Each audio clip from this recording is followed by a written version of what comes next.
എല്ലാ സാധകർക്കും ഒരിക്കൽ കൂടി മീറ്റ് മീ മെഡിറ്റേഷൻ ചാനലിൻ്റെ മറ്റൊരു അധ്യായത്തിലേക്ക് സ്വാഗതം. സാധാരണ നമ്മുടെ ജീവിതത്തിൽ പലതരം പ്രശ്നങ്ങളുണ്ടാവാം. എന്നാൽ നമ്മൾ പലപ്പോഴും ചെറിയ ചെറിയ പ്രശ്നങ്ങളെ നമ്മൾ ശ്രദ്ധിക്കാറില്ല. അത് കാരണം അത് പിന്നീട് വലിയ വലിയ പ്രശ്നങ്ങളിലേക്ക് കൊണ്ടു ചെന്നെത്തിക്കാറുണ്ട്. അതിലൊരു ഉദാഹരണം നമുക്ക് സ്വയം നമ്മളോട് തന്നെ ചോദിക്കുകയാണ്. നമ്മൾ നമ്മുടെ കൂടെ ഉള്ളവരെ പരിഗണിക്കാറുണ്ട്. ചിലപ്പോൾ നമ്മുടെ പ്രവർത്തനങ്ങളാവാം, നോട്ടമാവാം, വാക്കുകളാവാം. അവരെ വിഷമിപ്പിക്കുന്നുണ്ടോ ഇല്ലയോ എന്ന് നമ്മൾ ചിന്തിക്കുന്നുണ്ട് എന്നുണ്ടെങ്കിൽ നമ്മൾ അവരെ പരിഗണിക്കാറുണ്ട് എന്ന് പറയാം. എന്നാൽ നമ്മൾ അവർക്ക് അല്ലെങ്കിൽ അവരുടെ മനസ്സിന് ഒരു വിഷമം നൽകുന്നു എന്നുണ്ടെങ്കിൽ അതിൻ്റെ കാരണം എന്തായിരിക്കും? നമ്മൾ അവരെ അല്ലെങ്കിൽ നമ്മുടെ കൂടെയുള്ള ഒരു വ്യക്തിയെ അക്സെപ്റ്റ് ചെയ്യാൻ, അവരുടെ സ്വഭാവമായിക്കോട്ടെ, അവരുടെ പ്രവർത്തനങ്ങളായിക്കോട്ടെ, അതിനെ അക്സെപ്റ്റ് ചെയ്യാൻ എന്തോ ഒരു മടി കാണിക്കുന്നു, അല്ലെങ്കിൽ നമ്മുടെ ഈഗോ അതിനനുവദിക്കുന്നില്ല. അപ്പോൾ നമ്മൾ സ്വാഭാവികമായിട്ടും അവരിൽ ഒരു വിഷമത്തിന് കാരണമാകും. എന്നാൽ എപ്പോഴെങ്കിലും നമ്മൾ ഒന്ന് രണ്ടാമത് ചിന്തിച്ചിട്ടുണ്ടോ? അവരുടെ സ്ഥാനത്ത് നമ്മളായിരുന്നുവെങ്കിൽ ആ വിഷമം നമുക്ക് സഹിക്കാൻ സാധിക്കും? നമ്മൾ അങ്ങനെ ചിന്തിച്ചിട്ടുണ്ടാവില്ല. അതുകൊണ്ടാണ് നമ്മൾ എപ്പോഴും സന്തോഷത്തോടെ ഇരിക്കുന്നത്. നമ്മൾ വേറൊരാളെ വഴക്ക് പറയുകയോ അല്ലെങ്കിൽ അവർക്ക് വിഷമം ഉണ്ടാക്കിയാലും നമ്മൾ സന്തോഷത്തോടെ ഇരിക്കാനുള്ള കാരണം അതാണ്. നമ്മൾ ചിന്തിക്കുന്നില്ല, അവരുടെ ഭാഗത്ത് നിന്ന് നമ്മൾ ചിന്തിക്കുന്നില്ല. ശരിക്കും പറയാറുള്ളത്, മറ്റൊരാളുടെ വിഷമം കാണാനുള്ള ഒരു മനസ്സുള്ള ഒരാളിലാണ് ഈശ്വരന്റെ സാന്നിധ്യമുള്ളതെന്ന് പറയുന്നുണ്ട്. അങ്ങനെ നമ്മളിൽ ആ ഈശ്വര സാന്നിധ്യം വരണമെന്നുണ്ടെങ്കിൽ നമുക്ക് മറ്റൊരാളെ മനസ്സിലാക്കാനും അയാളെ അക്സെപ്റ്റ് ചെയ്യാനും ഉള്ളൊരു മനസ്ഥിതി നമ്മളിൽ ഉണ്ടാവേണ്ടിയിരിക്കും. അങ്ങനെ ഉണ്ടാവുമ്പോഴാണ് നമ്മുടെ മനസ്സിൽ ആ സ്നേഹം എന്നുള്ള ആ വികാരം, അല്ലെങ്കിൽ എല്ലാത്തിനെയും അക്സെപ്റ്റ് ചെയ്ത് എല്ലാവരെയും സ്നേഹിക്കാനുള്ളൊരു മനസ്സ് നമ്മളിൽ നിറയുന്നത്.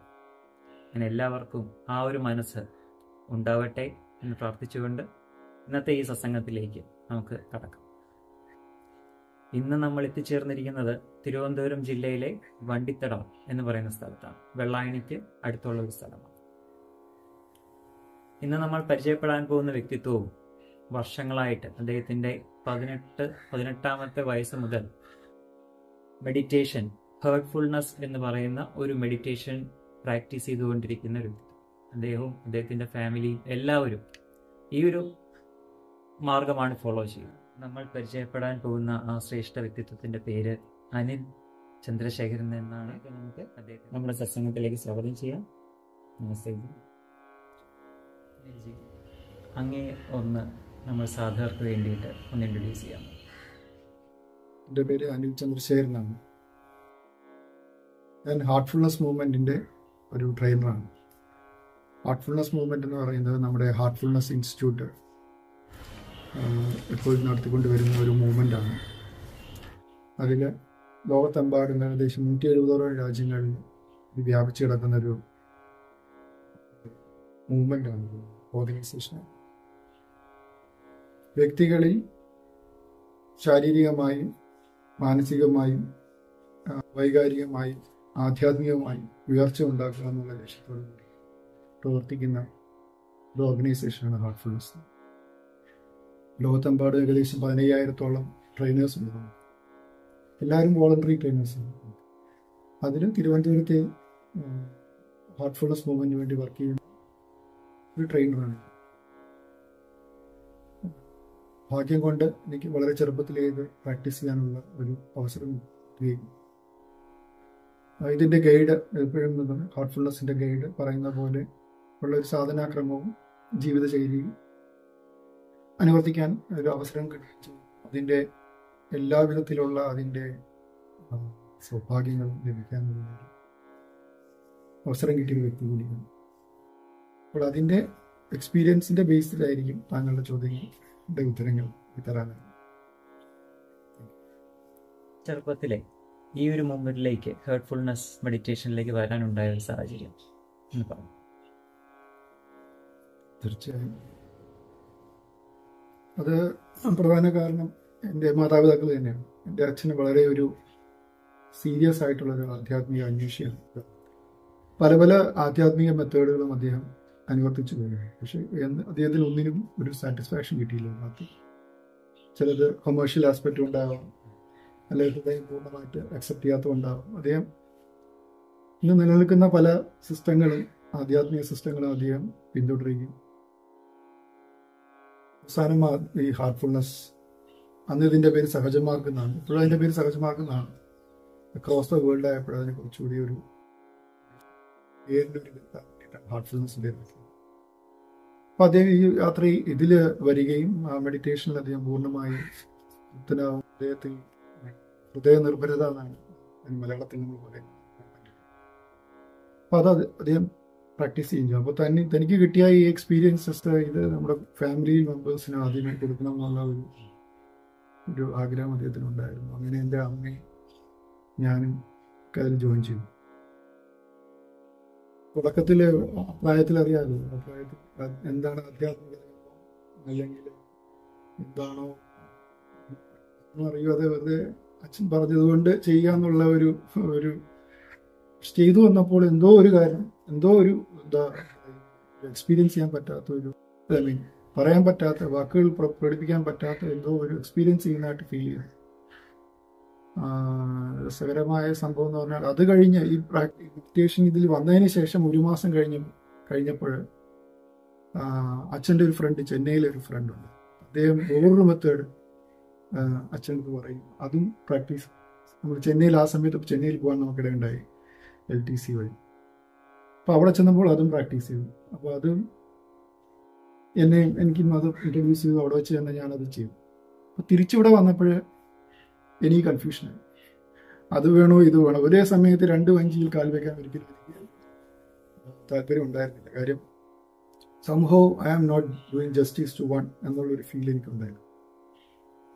അതിലും ഇതിലും എടുക്കാമെന്നൊക്കെയുള്ള ഒരു എന്തോ എനിക്കതൊരു എന്നെ തന്നെ വിഭജിക്കുന്നതായിട്ട് എനിക്കൊരു ഫീൽ ചെയ്തു. അപ്പോൾ ഏതാണ് എൻ്റെ യഥാർത്ഥ മാർഗം, ഏത് ഗൈഡിനെയാണ് ഫോളോ ചെയ്യേണ്ടതെന്നൊക്കെ ഉള്ളൊരു കൺഫ്യൂഷൻ ആ സമയത്ത് വളരെ തീവ്രമായിട്ടുണ്ടായിരുന്നു. അപ്പോൾ നമ്മുടെ അപ്പോഴത്തെ ഗൈഡായിട്ടുള്ള ശ്രീ പാർത്ഥസാരഥി രാജഗോപാലാചാര്യയുടെ ഒരു ഫോട്ടോ നമ്മുടെ വീട്ടിലുണ്ട്. ഇത് പൂർണ്ണമായിട്ടും നമ്മുടെ ഹാർട്ട്ഫുൾനെസ് പൂർണ്ണമായിട്ടും ഒരു മാനസികമായിട്ട് ഒരു മെഡിറ്റേഷൻ, യാതൊരു രീതിയിലുള്ള റിച്വൽസും ഒന്നും ഇല്ലാത്ത ഒരു സിസ്റ്റം ഹാർട്ട്ഫുൾനെസ്. നമ്മുടെ തന്നെ മനസ്സിനെ ഉപയോഗിച്ച് നമ്മൾ തന്നെയാണ് അതിൻ്റെ ഇൻസ്ട്രുമെന്റ്, നമ്മൾ തന്നെ പരീക്ഷണം ചെയ്ത് പ്രോഡക്റ്റും നമ്മൾ തന്നെയാണ് കിട്ടും. വേറൊരു വ്യക്തിക്ക് അതുകൊണ്ടൊന്ന് പറയും, നമ്മൾ തന്നെയാണ് അനുഭവസ്ഥരായത്. പക്ഷെ പുതിയതായിട്ട് നമ്മൾ അന്ന് ചെയ്ത, ആ പ്രായത്തിൽ ചെയ്ത അത് കുറച്ച് റിച്വലിസ്റ്റിക് ആയിട്ടുള്ള കുറച്ച് കാര്യങ്ങളൊക്കെ ഉണ്ടായിരുന്നു. വെള്ളം മൊത്തം പൊതിഞ്ഞ് മെഴുകുതിരിയെ കത്തിച്ച് വെച്ച് അങ്ങനെ കുറേ പ്രോസസ്സ് ഉണ്ടായിരുന്നു. അപ്പോൾ അതും ചെയ്യുന്നു ഇതും ചെയ്യുന്നു. അപ്പോൾ എനിക്കൊരു ഒരു പ്രത്യേക രീതിയിലുള്ള ഒരു എന്താ പറയുക, മാനസികമായിട്ടുള്ളൊരു സംഘർഷം പറയാം. ആ പ്രായത്തിൽ അത് സംഘർഷമാണെന്നൊക്കെ അറിയില്ല, എന്നാലൊരു സുഖമില്ലായ്മ എനിക്ക് ഫീൽ ചെയ്തതാണ്. ഒരിക്കലും ഞാനന്ന് CA പഠിച്ചുകൊണ്ടിരുന്ന സമയത്താണ് ഞാനൊരു കൊച്ചിയിൽ ഒരു വർക്കിന് പോയപ്പോഴൊരു ഏതാണ് എൻ്റെ മാർഗം എന്നറിയാൻ വേണ്ടി ആദ്യമായിട്ട് എനിക്ക് തോന്നുന്നു തീവ്രമായി ഞാൻ ആദ്യമായിട്ട് പ്രാർത്ഥിച്ചപ്പോഴാണ് തോന്നുന്നത്. അതുവരെ പ്രാർത്ഥന എന്തെന്നോ അമ്പലങ്ങളിലൊക്കെ പോകുന്നുള്ള വ്യാപ്തി അപ്പോഴും അറിയാതെ ഞാനൊരു വൈകുന്നേരം ആ സമയം അതുവരെ ചെയ്യാത്ത രീതിയിൽ 5 മിനിറ്റ് ഞാൻ അറിയാതെ കിടന്നു ഉറങ്ങിയപ്പോൾ ഞാനൊരു സ്വപ്നം കണ്ടു. സ്വപ്നത്തിൽ എന്താന്ന് പറഞ്ഞാൽ ഞാനൊരു തിയേറ്ററിൽ ഇരിക്കുകയാണ്, സിനിമ കണ്ടുകൊണ്ടിരിക്കുകയാണ്. കണ്ട് കുറച്ച് കഴിഞ്ഞപ്പോൾ അവസാനമായപ്പോൾ പെട്ടെന്ന് തിയേറ്ററിൽ പൂർണ്ണ അന്ധതയായി, ലൈറ്റൊന്നും ഇല്ല, എല്ലാം പൂർണ്ണമായി. സ്ക്രീനിൽ സിനിമ പോയി. പെട്ടെന്ന് സ്ക്രീനിൽ പ്രകാശം വരികയും അന്നത്തെ നമ്മുടെ ഹാർട്ട്ഫുൾനെസ് ഗൈഡിൻ്റെ പേരവിടെ വരികയും ചെയ്തു. പാർത്ഥസാരഥി എഴുതി കാണിച്ചു. വളരെ പെട്ടെന്ന് ഞാൻ കണ്ണു തുറന്നു. പിന്നെ എനിക്കൊരു സംശയം ഉണ്ടായിട്ടില്ല. കാര്യം വെരി ക്ലിയർ. എൻ്റെ ഹൃദയം അല്ലെങ്കിൽ പ്രകൃതി എന്തുവേണമെങ്കിലും നമുക്ക് ഉപയോഗിക്കാം. എനിക്കൊരു മെസ്സേജ് വന്ന പോലെയായിട്ട് എനിക്കത് ഫീൽ ചെയ്തു. പിന്നെ ഒരിക്കലും തിരിച്ചു നോക്കിയിട്ടില്ല. പിന്നെ ഞാൻ വളരെ പൂർണ്ണമായും അതിലോട്ട് ആയോന്ന് ചോദിച്ചാലല്ല. ആ പ്രായത്തിലുള്ള എല്ലാ പ്രശ്നങ്ങളും ഉണ്ട്. എന്നാൽ ഒരു സൈഡിൽ ഇത് ചെയ്യുക തുടരുക എന്നുള്ളത് എൻ്റെ ഉള്ളിൽ എന്തോ ഒരു ആഗ്രഹം പോലെ, എൻ്റെ സംസ്കാരത്തിന്റെ ഒരു ഭാഗ്യം കൊണ്ടാണോ എന്താണെന്ന് പറയുന്നത്. അത് കണ്ടിന്യൂ ചെയ്യുന്നേ. വേറെ എന്തൊക്കെ ആക്ടിവിറ്റീസ് ഉണ്ടെങ്കിലും ഇത് കണ്ടിന്യൂ ചെയ്തുകൊണ്ടേ ഓവർ ദി ഇയേഴ്സ് അത് എന്നെ കൂടുതൽ അത് എന്നിലോട്ട് എന്നെ ഓവർപവർ ചെയ്യുക. എല്ലാ ആസ്പെക്റ്റിലും അത് പ്രാക്ടീസ് സാധന ചെയ്യാനും അതിൻ്റെ ഗൈഡ് പറയുന്ന രീതിയിൽ ജീവിക്കാനും ഒക്കെ പ്രയത്നം ചെയ്യും. ഇപ്പോഴും പ്രയത്നിച്ചുകൊണ്ടേയിരിക്കുകയാണ് ചെയ്യും. അതാണ് ഹാർട്ട്ഫുൾനെസ്സിലോട്ട് വരാനുള്ള എൻ്റെ ഒരു വഴി അല്ലെങ്കിൽ എന്ന് പറയുന്നത്. ഹാർട്ട്ഫുൾനെസ് ഒരു ധ്യാന പദ്ധതിയാണല്ലോ. അപ്പം അങ്ങനെ നോക്കുമ്പോൾ ഈ ഹൃദയവും ധ്യാനവും തമ്മിലുള്ള ബന്ധത്തെക്കുറിച്ച് ഒന്ന് പറയാം. യഥാർത്ഥത്തിൽ ഹാർട്ട്ഫുൾനെസ് പറയുന്നത് ഒരു ഹൃദയത്തിൽ അധിഷ്ഠിതമായിട്ടുള്ളൊരു പ്രാക്ടീസാണ്. ഹൃദയത്തിലാണ് നമ്മൾ മെഡിറ്റേറ്റ് ചെയ്യുന്നത്. അപ്പം നമ്മുടെ ഏത് ആധ്യാത്മിക ലിറ്ററേച്ചർ നോക്കിയാണെങ്കിൽ ആണെങ്കിൽ സൃഷ്ടിക്കപ്പെട്ട എല്ലാ ചരാചരങ്ങളുടെയും ഹൃദയത്തിൽ ഞാൻ സ്ഥിതി ചെയ്യുന്നതെന്ന് ഭഗവാൻ തന്നെ പറയുന്നു. അപ്പൊ എൻ്റെ ഏറ്റവും ഉള്ളിലുള്ള ഈശ്വരന് ഉണ്ട്, അല്ലെങ്കിൽ ഈശ്വരന്റെ സത്യമുണ്ട്, അല്ലെങ്കിൽ ഞാൻ തന്നെയാണ് എനിക്ക് അറിഞ്ഞുകൂടാത്ത ആ ഒരു സത്യം ഉണ്ടെങ്കിലും എന്തുകൊണ്ടോ മനുഷ്യര് പുറമെയാണ് ഇപ്പോൾ അന്വേഷിച്ചുകൊണ്ടിരിക്കുന്നത്. അപ്പം എൻ്റെ ഗൈഡ് ആദ്യമായിട്ട് അത് പറഞ്ഞപ്പോഴാണ് എനിക്ക് ഭയങ്കരമായിട്ട് സ്ട്രൈക്ക് ചെയ്തത്. എന്തുകൊണ്ട് നമ്മുടെ ഉള്ളിലുള്ള ഹൃദയത്തിലുള്ള ഈശ്വരനുണ്ടെന്ന് പറയുകയും നമ്മുടെ ഏറ്റവും വലിയ ഗ്രന്ഥമാണെന്ന് പറയുകയും എന്നാൽ അതിൽ വിശ്വസിക്കാതിരിക്കുകയും പുറമേ മുഴുവൻ ഈശ്വരനെ അന്വേഷിച്ച് നടക്കുന്നുള്ള ഒരു വൈരുദ്ധ്യത എനിക്ക് ഭയങ്കരമായിട്ട് ഫീൽ ചെയ്യും. അപ്പം അതാണ് എനിക്ക് വളരെയായിട്ട് ക്യാച്ചിങ് ആയിട്ട് തോന്നുന്നത്. അപ്പോൾ ഹൃദയത്തിൽ അധിഷ്ഠിതമായിട്ടാണ് അപ്പം മനസ്സിലാക്കിയത്. ആളുകളെ നമ്മൾ ഡിഫൈൻ ചെയ്യുന്നത് നല്ല ഹൃദയമുള്ള ആളാണ്, എല്ലാം കഠിന ഹൃദയമുള്ള ആളാണ്. എപ്പോഴും നമ്മൾ ഹൃദയത്തിലാണ്. എന്തെങ്കിലും സംഭവിച്ചാൽ നമ്മൾ ആദ്യം നമ്മൾ നെഞ്ചിലാണ് കൈവയ്ക്കുന്നത്. പ്രകൃതിയാ തന്നെ നമ്മളുടെ ഉള്ളിൽ ഒരു ഇതുണ്ട്, ഹൃദയമായിട്ട് നമ്മൾ കണക്റ്റഡ് ആണ്. എന്തുകൊണ്ടോ പക്ഷേ നമ്മൾ കാലക്രമേണയുള്ള അപജയം കൊണ്ടോ എന്തുകൊണ്ടോ നമ്മൾ അത് കൂടുതൽ ശ്രദ്ധിക്കാതെ പുറത്തോട്ട് നമ്മൾ പോയി. പക്ഷെ അത് തിരിച്ച് ഹൃദയത്തിലോട്ട് കൊണ്ടുവരാനുള്ള ഒരു ശ്രദ്ധയാണ്. ഈവൻ അനാട്ടമിക്കൽ പരമായിട്ട് ശ്രദ്ധിക്കുകയാണെങ്കിൽ തന്നെ ഹൃദയമാണ് വളരെയധികം.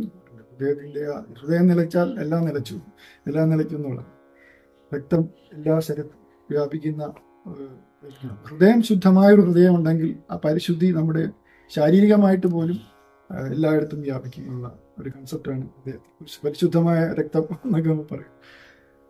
അപ്പം ഹൃദയത്തിൽ അധിഷ്ഠിതമായിട്ടുള്ള അങ്ങനെ അപ്പം ഹൃദയത്തിൽ ധ്യാനിക്കുക. ഹൃദയത്തിൽ ധ്യാനിച്ച് ഹൃദയത്തിൻ്റെ ഉള്ളിലുള്ള ആ ഒരു സത്വത്തെ അല്ലെങ്കിൽ ഈശ്വരീയ ചൈതന്യത്തെ അറിയാൻ ആദ്യം ശ്രമിക്കുക.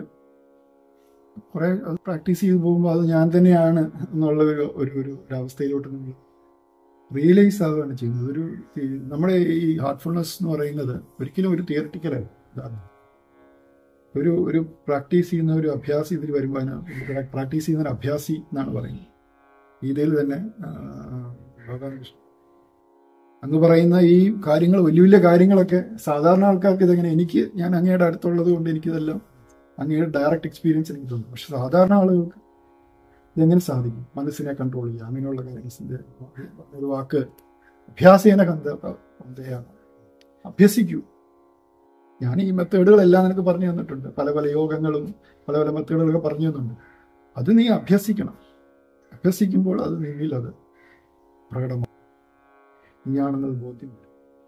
അതുകൊണ്ടാണ് നമ്മുടെ മാസ്റ്റേഴ്സിനെ പ്രാക്ടീസ് ചെയ്യുന്നവരെ അഭ്യാസി എന്ന് പറയും. നിരന്തരമായി നമ്മൾ അഭ്യസിക്കുക. Till we realise that it is the same. അത് റിയലൈസ് ചെയ്യണം. അതൊരു പല പല വേദങ്ങളിലായാലും ഉപനിഷത്തുകളിലായാലും ഗീതകളിലായാലും അത് എഴുതി വെച്ചിട്ടുണ്ട്. അപ്പം അത് എഴുതി വെക്കുന്നത് എന്ന് പറയുന്ന ഒരു എക്സ്റ്റേണൽ നോളജാണ്, മറ്റൊരാൾ പറഞ്ഞ നോളജാണ്. മറ്റൊരാൾ പറഞ്ഞ നോളജ് ഒരിക്കലും മറ്റൊരാൾ പറഞ്ഞ നോളജാണ്. അത് അവരുടെ എക്സ്പീരിയൻസ് ആണ്. അത് എൻ്റെ എക്സ്പീരിയൻസ് ആവുന്നിടത്തോളം കാലം അത് എൻ്റെ എക്സ്പീരിയൻസ് ആണ്. അതാണ് ഹാർട്ട്ഫുൾനെസ് നമ്മളെ ശരിക്കും. ഈ പറഞ്ഞ കാര്യങ്ങളൊക്കെ സത്യമാണോ? താങ്കളുടെ എക്സ്പീരിയൻസ് സത്യമാണോ? താങ്കൾക്കാണ് സത്യം, എനിക്കത് സത്യമല്ല. എനിക്കതൊരു ന്യൂസ് മാത്രമാണ്, അല്ലെങ്കിൽ നോളജാണ്, ഇൻഫർമേഷനാണ്. അപ്പം അത് എന്നിലും അത് സത്യമാക്കി എടുക്കുക എന്നുള്ളതാണ് ഹാർട്ട്ഫുൾനെസ് നമ്മളെ പഠിപ്പിക്കുന്നത്. അപ്പം അതുകൊണ്ടാണ് ഹൃദയം തിരഞ്ഞെടുക്കുന്നത്. ഹൃദയം സെൻറ്റർ ഓഫ് സ്പിരിച്വൽ പറയുകയാണെങ്കിൽ ചക്രം, പല ചക്രാസ് പറയുകയാണെങ്കിൽ നമ്മുടെ ആധ്യാത്മിക ഗുരു പറയുന്നത് heart is the only chakra which is connected to entire chakras. നമ്മുടെ സിസ്റ്റത്തിലുള്ള മൂലാധാരം തൊട്ട് തുടങ്ങുന്ന എല്ലാ ചക്രങ്ങളോടും ഡയറക്റ്റ് കണക്ഷനുള്ള ഒരേ ഒരു ചക്രമാണ് ഹൃദയചക്രം. അപ്പം അതിലെന്ത് വർക്ക് ചെയ്യുകയാണെങ്കിലും അതിൻ്റെ കാസ്കേഡിങ് എഫക്റ്റ്, അതിൻ്റെ പ്യൂരിഫയിങ് എഫക്റ്റ് ബാക്കിയുള്ള എല്ലാറ്റിലും ഉണ്ടാകുന്നുണ്ട്. Of course as we grow there are other deeper levels of practice. But ആദ്യമായിട്ട് വരുന്നവരെ ഹൃദയത്തിലുള്ള ആ ദിവ്യ ചൈതന്യത്തെ അതിൽ ധ്യാനിക്കുകയാണ് നമ്മൾ ചെയ്യുന്നത്. അതാണ് ഹൃദയം കൊണ്ട് ഉദ്ദേശിക്കുന്നത്. ഹൃദയത്തിൽ ഈശ്വരൻ വസിക്കുന്നുണ്ട്. അപ്പോൾ അതിനെയാണ് നമ്മൾ കൂടുതൽ മനസ്സിലാക്കേണ്ടത്. എന്നാൽ എന്തോ കാരണം കൊണ്ട് നമ്മൾ പലപ്പോഴും പുറത്തേക്ക് നോക്കുന്നു എന്ന് പറഞ്ഞു. അപ്പോൾ അതിന് മെയിൻ കാരണം നമ്മുടെ ബുദ്ധി അല്ലെങ്കിൽ യുക്തി എന്ന് പറയുന്നത്. അപ്പം ഈ ഹെർട്ട്ഫുൾനെസ് മെഡിറ്റേഷനിൽ യുക്തിക്ക് എത്രത്തോളം പ്രാധാന്യം കൊടുക്കുന്നുണ്ട്?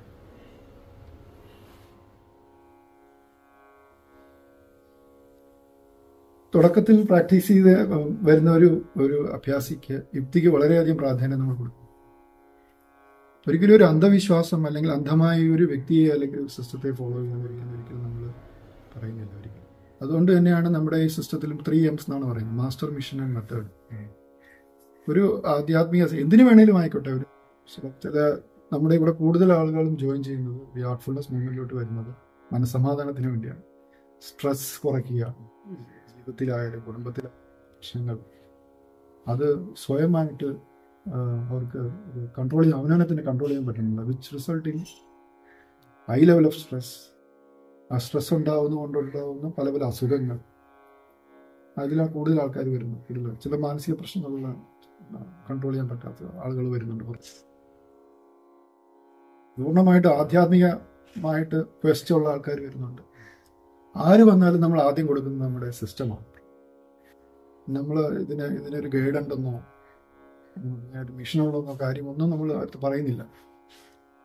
അവർ വരട്ടെ, വരുമ്പോൾ എന്തിനു വേണ്ടിയാലും വരട്ടെ, നമ്മൾ അവർക്ക് നമ്മുടെ സിസ്റ്റം കൊടുക്കും.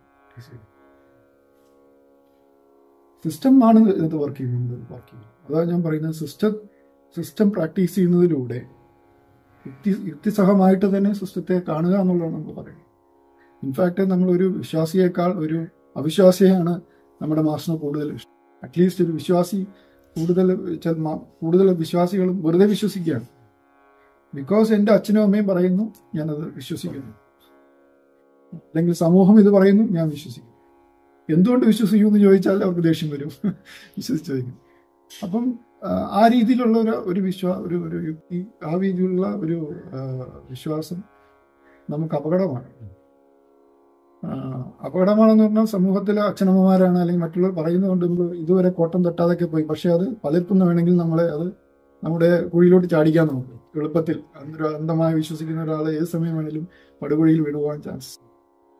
പക്ഷെ യുക്തിസഹമായിട്ട് ചിന്തിക്കുന്ന ഒരു വ്യക്തി ഞാൻ ചെയ്യുന്ന എന്ത് കാര്യവും യുക്തപൂർവ്വമായി ചിന്തിക്കും. അത് വളരെ നല്ലൊരു കാര്യമായിട്ടാണ് നമ്മുടെ ഗുരു പറയുന്നത്. എന്തുകൊണ്ട് ഇത് ഞാൻ ചെയ്യണം, അതിൻ്റെ പിന്നിലുള്ള സയന്റിഫിക് കൺസെപ്റ്റ് എന്താണ്? നമ്മുടെ ഗുരു പറയുന്നത് നമ്മുടെ ആൻഷ്യൻ മഹർഷീസ് എല്ലാവരും, ഋഷിവര്യന്മാരെല്ലാം ഹൈ ലെവൽ ഓഫ് സയന്റിസ്റ്റുകളാണ്. ഉള്ളി തിങ്സ് അവർ ഒരു മെറ്റീരിയൽ, പുറമേയുള്ള മെറ്റീരിയൽ ആസ്പെക്ട്സ് കൊണ്ടല്ല അവർ ചെയ്യുന്നത്. അവർ ഉള്ളിലുള്ള അവരുടെ ഇന്നർ ബീങ്ങുമായിട്ടുള്ള സയന്റിഫിക് എക്സ്പെരിമെന്റ് ആണ് ചെയ്യുന്നത്. എൻ്റെ അവരവരുടെ മനസ്സ് ഉപയോഗിച്ച് ഹയർ ലെവൽസിലോട്ട് ഉദ്ദേശിക്കുന്നത്. ഭൂമിയെ ഭൂഗോളം വന്ന് പണ്ട് മുതലേ നമ്മൾ മഹർഷിവര്യന്മാർ പറയുന്നത്. അന്നേ അവർക്കറിയാം, എങ്ങനെ അറിയാം ഈ ഭൂമിയിൽ ഇവിടെ ജീവിച്ചോണ്ട്. അപ്പം അവര് യുക്തിസഹമായിട്ട് ചിന്തിച്ചുകൊണ്ടാണ് വെറുതെ ഒരു ചെയ്യുന്നത്. പ്രാക്ടീസ് ചെയ്യുമ്പോൾ practice will give you experience. Direct perceive നമുക്ക് ചെയ്യാനുള്ള ഒരു കഴിവ് നമുക്കുണ്ട്.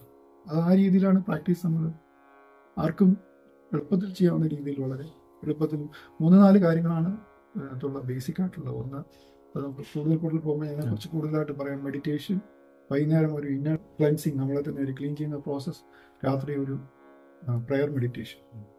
കോറായിട്ടുള്ള പ്രാക്ടീസസ് ഇത് മൂന്ന് മാത്രമാണ്.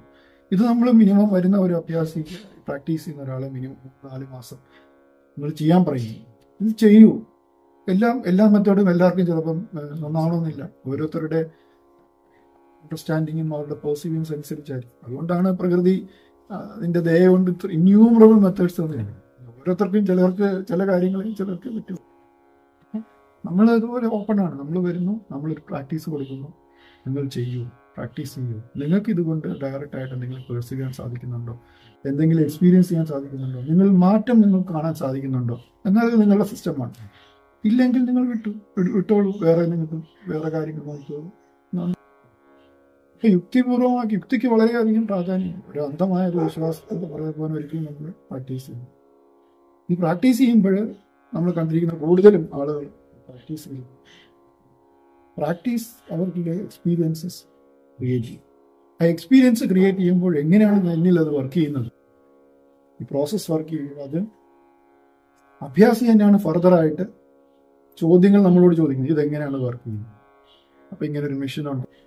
ഇതെല്ലാം നമുക്ക് തന്നിരിക്കുന്നത് ഗൈഡ്, നമുക്ക് മാസ്റ്റർ നൽകുന്ന ഒരു വ്യക്തിയാണ്. അപ്പം അതിലോട്ട് സ്ലോലി നമ്മൾ കൈവരിച്ച് അഭ്യാസം. ഗുരുവാണേലും നമുക്ക് തരുന്ന ഒരു ഗൈഡാണ്. നമ്മളിവിടെ ഗുരുവിനെ വ്യക്തിപൂജ ചെയ്യുകയോ അദ്ദേഹത്തിന്റെ കാല് തൊടുകയോ അദ്ദേഹത്തെ പൂജിക്കുകയോ മാലയിടുകയോ ഒന്നും ചെയ്യുന്നു. അദ്ദേഹം നമ്മുടെ ഒരു യഥാർത്ഥത്തിൽ മുർഷിദ് എന്ന് പറയുന്നത് ഒരു സുഹൃത്താണ്. അദ്ദേഹം നമ്മളെ കൈപിടിച്ച് ആദ്യമേ നമ്മൾ എന്താ പറയുന്നത്, ഞാനൊരു സ്ഥലത്ത് ആദ്യമേ പോയിട്ടുണ്ടെങ്കിൽ എൻ്റെ അടുത്ത് താങ്കളൊരു വഴി ചോദിക്കുകയാണെങ്കിൽ സുഹൃത്തുന്ന രീതിയിൽ ഞാൻ വഴി പറഞ്ഞു തരും. അല്ലേ, അതാണ് വഴി. കാര്യം ക്ലിയർ ആയിട്ട് അദ്ദേഹത്തിന് പറഞ്ഞു തരാൻ സാധിക്കും. കാര്യം അദ്ദേഹം പോയ വഴി അദ്ദേഹം നന്നായിട്ട് അറിയാം. പോകുന്ന വഴിക്ക് പല എതിർ വഴികളും കാണും. അപ്പോൾ അതിലൂടെയൊക്കെ പോയാൽ ചിലപ്പോൾ നമ്മൾ വഴിതെറ്റാൻ ചാൻസ് ഉണ്ട്. അപ്പോൾ ഇന്ന വഴി ഈ രീതിയിൽ നേരെ പോവുകയാണെങ്കിൽ കറക്റ്റായിട്ട് അവിടെ എത്തും. അദ്ദേഹം എങ്ങനെ നമുക്ക് വഴികാട്ടി തരികയാണ്. ആ ഒരു ഇതാണ് ഗുരുവിനുള്ളത്. Of course on a personal level ഓരോരുത്തർക്ക് ഗുരുവായിട്ടുള്ള അവരുടെ റിലേഷൻഷിപ്പ് പല രീതിയിലാണ്. അത് നമ്മൾ പറയാതെ നമുക്കറിയാം. അത് അവരുടെ പേഴ്സണൽ എക്സ്പീരിയൻസ് ആണ്. ജനറലി ഗുരു ഒരു മുർഷിദ് ഒരു സുഹൃത്തിനെ പോലെയാണ് നമ്മൾ കഴിച്ച് ഈ വഴിയിലുള്ള ചതിക്കുഴികളായാലും അല്ലെങ്കിൽ നേരായ വഴികളിലൊക്കെ കൊണ്ടുപോയി അതിൽ നമുക്ക് വരാൻ ആ യാത്ര ചെയ്യുമ്പോൾ, ബിക്കോസ് ഇറ്റ് ഈസ് ഇന്റേണൽ, ഒരു എക്സ്റ്റേണൽ ആയിട്ട് നമുക്കൊന്നും കാണിച്ചു തരാനോ ഒന്നുമില്ലാത്ത ഒരു ഇന്റേണൽ ജേർണി ആയതുകൊണ്ട്, നമുക്ക് എക്സ്പീരിയൻസ് ഇല്ലാത്തതുകൊണ്ട് അതിൽ വരുന്ന ചില മാനസികമായിട്ടുള്ള ചില തോട്ട് പ്രോസസ്സുകളായാലും അല്ലെങ്കിൽ ചില വിചാരങ്ങളായാലും അതിനെ കറക്റ്റായിട്ട് അപഗ്രഥിച്ച് ഇത് ഇന്നതുകൊണ്ടാണ് വരുന്നതെന്നുള്ളത് നമുക്ക് ഗൈഡ് ചെയ്യാനും ഗുരുവിന്റെ സേവനം വളരെയധികം അത്യാവശ്യമാണ്. അത് ആധ്യാത്മികമായിട്ട് കുറച്ച് മുന്നേറുമ്പോൾ വളരെ ആവശ്യം. അപ്പം ആ രീതിയിൽ, അപ്പം അതുകൊണ്ടാണ് നമ്മുടെ സിസ്റ്റം അതുപോലെ. ആദ്യം നമ്മൾ വരുമ്പോൾ ഒരു സ്റ്റേജ് വരെ പ്രാക്ടീസ് പ്യുവർ സയന്റിഫിക് ആയിട്ട് നമ്മുടെ ഉള്ളിലുള്ള എക്സ്പീരിയൻസ് ആണ് ഇതിനെ ഗൈഡ് ചെയ്യുന്നത്. വ്യത്യസ്തമായിട്ട് ഇതിനെ കാണണം എന്നാണ് നമ്മൾ പറയുന്നത്. നിന്റെ എക്സ്പീരിയൻസ് ആയിരിക്കണം നിങ്ങളത് മുന്നോട്ട് കൊണ്ടുപോയി വരുമ്പോൾ ഒരു അവസ്ഥയിലെത്തുമ്പോൾ നമുക്ക് പിന്നെ ഒരു ഗൈഡ് ഇല്ലാതെ മുന്നോട്ട് പോകാൻ പറ്റില്ല എന്നുള്ളൊരു അവസ്ഥയിലെത്തും. ആ സമയത്ത് അദ്ദേഹം ഒന്ന് ടേക്ക് ഓവർ ചെയ്ത് നമുക്ക് കറക്റ്റ് ആയിട്ടുള്ള ഗൈഡൻസ് ഉണ്ട്. അപ്പോൾ യുക്തിക്ക് വളരെയധികം പ്രാധാന്യമുണ്ട് നമ്മുടെ സിസ്റ്റത്തിൽ. ഇപ്പം നമ്മൾ പറഞ്ഞല്ലോ, ഹൃദയത്തിൻ്റെ ആ ഒരു ഇമ്പോർട്ടൻസ് പറഞ്ഞല്ലോ, അതാണ് എല്ലാത്തിൻ്റെയും ബേസ്. അപ്പം എന്തുകൊണ്ടായിരിക്കാം ആളുകൾ ഹൃദയത്തെ മറന്നു പോകാൻ കാരണം? വളരെ എന്താ പറയുന്നത്, വളരെ ഇമ്പോർട്ടൻ്റ് ആയിട്ടുള്ള ചോദ്യമാണ് യഥാർത്ഥത്തിൽ. വളരെ നിരാശാജനകമായിട്ടുള്ള ഒരു കാര്യമാണ് ആളുകൾ ഹൃദയത്തെ മറന്നു പോകാനുള്ള കാര്യം. അവരെയും കുറ്റം പറയാനൊക്കെ ഇല്ല. എന്താ പറയുന്നത്, ഓവർ ദ ഇയേഴ്സ് എവിടെയോ നമ്മൾ ഹൃദയത്തിൻ്റെ ഇമ്പോർട്ടൻസ് നഷ്ടപ്പെട്ടു. കൂടുതൽ മനസ്സ് അതിലോട്ട് ഏറ്റെടുക്കും. അത് കൂടുതൽ ബിക്കോസ് ഓഫ് വെസ്റ്റേൺ ഇൻഫ്ലുവൻസ് അവരെ മാത്രം കുറ്റം പറയാൻ പറ്റില്ല. കൂടുതൽ നമ്മൾ ബുദ്ധിപരമായിട്ടുണ്ടാകുന്ന നേട്ടങ്ങളിലോട്ട് നമ്മൾ ശ്രദ്ധ കൂടുതൽ കൊടുക്കാനുണ്ട്. വിസ്ഡത്തിനേക്കാൾ നോളജിന് ഇമ്പോർട്ടൻസ് വരിക. ഫീലിങ്സിനേക്കാൾ എന്താ പറയുന്നത്, ഫീലിങ്സ് ഒരു കാര്യം ഫീൽ ചെയ്യുന്നതിനേക്കാൾ അതിൻ്റെ പുറമേ ഉള്ള ഇതിലോട്ട് നമ്മൾ ശ്രദ്ധ കൊടുക്കുക. കൂടുതൽ പുറമേ ഉള്ള കാര്യങ്ങൾ നമ്മൾ ശ്രദ്ധ. മനസ്സ് വളരെയധികം തീക്ഷ്ണമായിട്ടുള്ളൊരു ഇൻസ്ട്രുമെൻ്റ് ആണ്. നമ്മൾ അതിന് ഏത് രീതിയിൽ വേണമെങ്കിലും ഉപയോഗിക്കാം. ആ മനസ്സ് ഒരു യൂണി ഡയറക്ഷനിൽ പോകുമ്പോൾ അത് നമ്മൾ ഹൈ ലെവൽ ഓഫ് സക്സസ് വരും. വളരെ ഫോക്കസ്ഡ് ആയിട്ടൊരു വർക്ക് ചെയ്യാൻ സാധിക്കുകയാണെങ്കിൽ ഈ മനസ്സുപയോഗിച്ച് തന്നെയാണ് ഒരു ആധ്യാത്മികതയുടെ ഉന്നതലങ്ങളിൽ പോകും. അത് അതിലോട്ട് പോകുന്നതിന് പകരം വെളിയിലോട്ട് നമ്മൾ അതിനെ ഫോക്കസ് ചെയ്യാൻ സാധിക്കുകയാണെങ്കിൽ, ഇപ്പോഴും നമ്മൾ കാണുന്ന എല്ലാ ഇൻവെൻഷൻസിനും പിന്നിലും ഈ മനസ്സിൻ്റെ ഒരു ഇതാണ്. അപ്പം മനസ്സ് വളരെ ഫോക്കസ്ഡ് ആയിട്ട് എക്സ്റ്റേണൽ ആയിട്ട് നമ്മൾ ചെയ്യുന്ന വളരെയധികം സക്സസ്ഫുൾ ആയി human raise, four good and four bad also. വളരെയധികം നമ്മുടെ പണ്ടുള്ള ജീവിത ശൈലി വെച്ച് നോക്കുകയാണെങ്കിൽ ഇപ്പോഴത്തെ ആളുകൾ വളരെ ഒരു സ്വർഗീയമായ രീതിയിലാണ് ജീവിക്കുന്നതെന്ന് പറയാം. അത് മനസ്സിൻ്റെ പുറമേ ഉള്ള ഒരു എക്സ്പീരിയൻസിൻ്റെ ഒരു ആകത്തുകയാണ് യഥാർത്ഥത്തിൽ. അപ്പം ആ ഒരു സക്സസ്സിലോട്ട് ഇപ്പോൾ പോകുമ്പോൾ കൂടുതലും ആളുകൾ അവരുടെ ഉള്ളിലോട്ട് നോക്കാനും ഹൃദയത്തിലോട്ട് നോക്കാനും ഹൃദയം ഫോളോ ചെയ്യാനും കാര്യം അവർക്ക് സമയം കിട്ടുന്നില്ല. അതാണ് സത്യം. കാര്യം സക്സസ് എന്ന് പറയുന്നത് the more money you make, success എന്ന് പറയുന്ന വാക്കിന്റെ definition more money, more power, more physical accumulations ആണ് സക്സസ്. വേറെ ഒരു കണ്ടന്റഡ് ലൈഫ്, ഒരു പീസ്ഫുൾ ലൈഫ് ഒക്കെയാണ് ജീവിതത്തിന്റെ എന്താ പറയുന്ന നമുക്ക് ഒരു ആന്തരികമായിട്ട് എന്താ പറയുക സന്തോഷം തരുന്നതും ഒരു സക്സസ്ഫുൾ ലൈഫ് എന്ന് പറയുന്നത്. പണ്ടത്തെ കാലത്ത് അങ്ങനെയായിരുന്നു, ഒരു കണ്ടക്റ്റഡ് ലൈഫ്, ഒരു ഹൈലി സ്പിരിച്വൽ ലൈഫ്, ഉള്ളിൽ അവന്റെ ബോധത്തെ പൂർണ്ണമായിട്ട് അറിയുക, അവനവനെ തന്നെ എന്തുകൊണ്ട് ഞാനിങ്ങനെ ചിന്തിക്കുന്നു. ഒരമ്മയുടെ ഉദരത്തിൽ നിന്ന് 2 കുട്ടികൾ 2 രീതിയിൽ എന്തുകൊണ്ട് ചിന്തിക്കുന്നു, 2 രീതിയിൽ അവരുടെ ഡെസ്റ്റിനി എന്തുകൊണ്ടാകുന്നു. ഈ ആസ്പെക്റ്റിലോട്ടൊന്നും പോകാനുള്ള ഒരു ട്രെയിനിങ് നമുക്ക് കുട്ടികൾക്ക് കൊടുത്തിട്ടില്ല. അവരെ കുറിച്ച് പറഞ്ഞിട്ട് കാര്യമില്ല. ഏതോ ഒരു ജനറേഷൻ തൊട്ട് ഈ അപജയം നമ്മുടെ എപ്പോഴും എക്സ്റ്റേണലി നമ്മൾ പോയി ഉള്ളിലോട്ട് നോക്കാനും ആ ഫീലിങ്സ് അറിയാനും ഹൃദയമായിട്ടുള്ള കണക്ഷൻ ഉണ്ടെന്നും എന്താണെന്ന് അറിയാനും ഒക്കെയുള്ള ഒരു പ്രാക്ടീസ് നമ്മൾ കുട്ടികൾക്ക് കൊടുത്തിട്ടില്ല. കുട്ടിക്കൊരു കാര്യം പറഞ്ഞു കൊടുത്തില്ല, കുട്ടിക്ക് അത് അറിഞ്ഞു. അപ്പോൾ സബ്സിക്വന്റ് ജനറേഷൻസ് എങ്ങനെയാവും അത് ഒരു അപജയം സംഭവിക്കുന്നു. പ്രോഗ്രസ് എപ്പോഴും ഒരു യൂണി ഡയറക്ഷൻ, ഈ മെറ്റീരിയൽ ലെവലിലോട്ട് മാത്രം ഒരു പ്രോഗ്രസ് വന്നുകൊണ്ടേയിരിക്കുകയാണ്. അത് നമ്മളെ മനുഷ്യന്റെ ജീവിതത്തെ വളരെയധികം ഹെൽപ്ഫുൾ ആയിട്ടുണ്ടെങ്കിലും കൂടുതൽ ലൈഫ് കോംപ്ലിക്കേറ്റഡ് ആക്കിയിരിക്കുകയാണ്. യഥാർത്ഥത്തിൽ പറയുകയാണെങ്കിൽ വളരെ സിമ്പിളായിട്ട് ജീവിക്കുന്നവരെ ജീവിക്കേണ്ട ഒരാൾ വളരെ ലൈഫ് കോംപ്ലിക്കേറ്റഡ് ആയിക്കൊണ്ടിരിക്കുക. കാരണം കോംപ്ലിക്കേഷൻ വന്നാൽ മാത്രമേ ഇതിന് പിടിച്ചു നിൽക്കാൻ പറ്റുള്ളൂ. ഒരു കോംപ്ലിക്കേഷൻ ഉണ്ടെങ്കിലേ അതിനെ സിംപ്ലിഫൈ ചെയ്യാനുള്ള മെത്തേഡ് കണ്ടുപിടിക്കാൻ പറ്റുള്ളൂ. അപ്പം ഒരു സ്റ്റേജിൽ ലൈഫ് കോംപ്ലിക്കേറ്റഡ് ആകുമ്പോൾ ഉള്ളിലോട്ട് നോക്കാനുള്ള നമ്മുടെ ടെൻഡൻസി ഏതോ ഒരു അവസ്ഥയിൽ ഏതോ ഒരു സമയത്ത്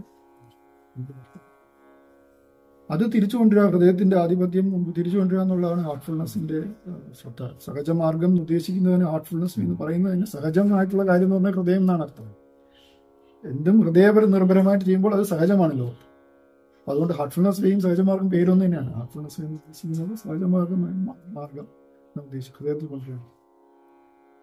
ഇത് നമ്മൾ വളരെ എളുപ്പമല്ലേ ഈ പറയുന്ന പോലെ, നമ്മൾ വളരെ എളുപ്പമാണെന്ന് നമ്മൾ വിചാരിക്കും. ഹൃദയത്തിലോട്ട് നോക്കൂ. യഥാർത്ഥത്തിൽ നമ്മുടെ ഗുരു പറയുന്നത് സദാസമയം ഹൃദയം നമ്മളുമായിട്ട് സംസാരിച്ചുകൊണ്ടിരിക്കുകയാണ്, ഉത്തരം തന്നുകൊണ്ടിരിക്കുകയാണ്. പക്ഷേ തിരക്കിനിടയിലും ഈ ബഹളത്തിലും നമ്മുടെ ചിന്തകളുടെ എന്താ പറയുന്നത് അതേ ഘടന ഇതുകൊണ്ടും ആ ശബ്ദം നമ്മൾ കേൾക്കാൻ നമുക്ക് പറ്റുന്നില്ല. കുറേ കഴിയുമ്പോൾ നമ്മൾ തന്നെ കുട്ടികൾ കുറേ കഴിയുമ്പോൾ പറഞ്ഞാൽ കേൾക്കാത്ത കുട്ടികളാണ് നമ്മൾ എന്ത് ചെയ്യും, പറയുന്നത് നിർത്തും അല്ലേ. അതുപോലെ തന്നെ ഹൃദയം പറഞ്ഞുകൊണ്ടേയിരിക്കുകയാണ് അത് ചെയ്യരുത്, ഇതാണ് കറക്റ്റ് വേർഡ്, ഇതാണ് കറക്റ്റ് വാക്ക് പറഞ്ഞുകൊണ്ടേയിരിക്കുകയാണ്. അത് നമ്മൾ ശ്രവിക്കാൻ ഉള്ള കഴിവ് നമുക്ക് നഷ്ടപ്പെട്ടു. അത് വീണ്ടെടുത്താലേ നമുക്ക് ഹൃദയനിർഭരമായിട്ട് ജീവിക്കാനൊക്കെ ഉള്ളൂ. അതിനുള്ളൊരു മെത്തേഡാണ്. അപ്പം അത് മെത്തേഡ് ബൈ ഇറ്റ് സെൽഫ് അതൊരു പ്രോസസ്സാണ്. ഈ സിസ്റ്റം പ്രാക്ടീസ് ചെയ്യുന്നത് പ്രാണാഹൂതി എന്ന് പറഞ്ഞൊരു മെത്തേഡ് ഉപയോഗിച്ചിട്ടാണ് ട്രാൻസ്മിഷൻ എന്നുള്ളത്. പ്രാണാഹൂതി ഗുരു തൻ്റെ ഉന്നതമായിട്ടുള്ള ആധ്യാത്മികത അവസ്ഥ തൻ്റെ ശിഷ്യന്റെ ഹൃദയത്തിലോട്ട് ട്രാൻസ്മിറ്റ് ചെയ്യാം. ഉപനിഷത്തിൽ എന്ന് പറയുന്നത് പ്രാണസ്യ പ്രാണ എന്നാണ് പറയുന്നത്. പ്രാണന്റെയും പ്രാണൻ അത്രയും ഡിവൈൻ സത്ത് ആണ്. അതിൻ്റെ ഹയർ സ്റ്റേറ്റ് ഓഫ് എന്താ പറയുക ആധ്യാത്മികമായിട്ടുള്ള ഏറ്റവും ഹയസ്റ്റ് സ്റ്റേറ്റിൽ ഇരുന്നുകൊണ്ട് ഗുരു തൻ്റെ ആ ചൈതന്യം നമ്മുടെ ഹൃദയത്തിലോട്ട് ട്രാൻസ്മിറ്റ് ചെയ്യാൻ ചെയ്യും. അത് ഡിസ്ക്രൈബ് ചെയ്യാനൊക്കില്ല. അത് it's an extreme of experience. ഇത് പണ്ട് ഹർഷഭാരതത്തിൽ ഉണ്ടായിരുന്ന ഒരു മെത്തേഡാണ്. അദ്ദേഹം പറയുന്നത് ദശരഥ മഹാരാജാവിനും 72 ജനറേഷന് മുമ്പ് ഉണ്ടായിരുന്ന ഒരു പ്രോസസ്സാണ്. പണ്ടുള്ള മുനിമാർ ചെയ്യുന്നതാണ്. ഗുരു തൻ്റെ ഉന്നതമായ ആധ്യാത്മിക അവസ്ഥ തൻ്റെ ശിഷ്യനിൽ ഇങ്ങനെ ട്രാൻസ്മിറ്റ് ചെയ്യും. സ്ലോലി അവരുടെ ഉയർന്നനുസരിച്ച് കൂടുതൽ പ്രാക്ടീസ് ചെയ്യും. ഒരു ചീത്ത വെള്ളത്തിൽ ഒരു ഗ്ലാസ് മുഴുവൻ ചീത്ത വെള്ളമാണെന്ന് വെച്ചു, അതിനകത്ത് നമ്മൾ പാലൊഴിക്കുകയാണ്. പാലൊഴിച്ചുകൊണ്ടേയിരുന്നാലോ കുറെ കഴിയുമ്പോൾ ചീത്തവെള്ളം മുഴുവൻ മലിനം മുഴുവൻ പോയി പാല് മാത്രമായിട്ട് ഉന്നതമായ ആധ്യാത്മിക അവസ്ഥ നമ്മുടെ ഹൃദയത്തിൽ ചാലിച്ച് ഒരു സ്റ്റേജ് എത്തുമ്പോൾ പൂർണ്ണമായിട്ടുള്ള ഒരവസ്ഥയിലോട്ട് നമുക്ക് എക്സ്പീരിയൻസ് ചെയ്യാൻ സാധിക്കും. അതാണ് ഇത്. അപ്പോൾ പണ്ട് ഇവൻ ഫാക്ട് നമ്മുടെ ഭഗവത്ഗീതയിൽ ഭഗവാൻ കൃഷ്ണൻ ഈ ഭഗവത്ഗീത അർജുനന് ട്രാൻസ്മിറ്റ് ചെയ്ത് കൊടുക്കുന്നുണ്ട്. 700 ശ്ലോകങ്ങൾ ഒരിക്കലും യുദ്ധഭൂമിയിൽ നിന്ന് നമുക്ക് ചെല്ലാനാവില്ല. അപ്പോൾ അതിൻ്റെ സത്ത അദ്ദേഹം 4-5 ശ്ലോകങ്ങൾ മാത്രമേ യഥാർത്ഥത്തിൽ അദ്ദേഹം ചൊല്ലിയിട്ടുള്ളൂ. ബാക്കിയുള്ളതെല്ലാം ട്രാൻസ്മിറ്റ് ചെയ്തു എന്ന് പറഞ്ഞാൽ അതിൻ്റെ സത്ത, അതിൻ്റെ എസെൻസ് അദ്ദേഹത്തിൽ. പിന്നെ വേദവ്യാസൻ അത് അദ്ദേഹത്തിൻ്റെ സത്തയെ ഡീകോഡ് ചെയ്തെടുത്താണ് അത് എഴുതിയെന്നാണ് പറയുന്നത്, ഗുരു പറയുന്നു.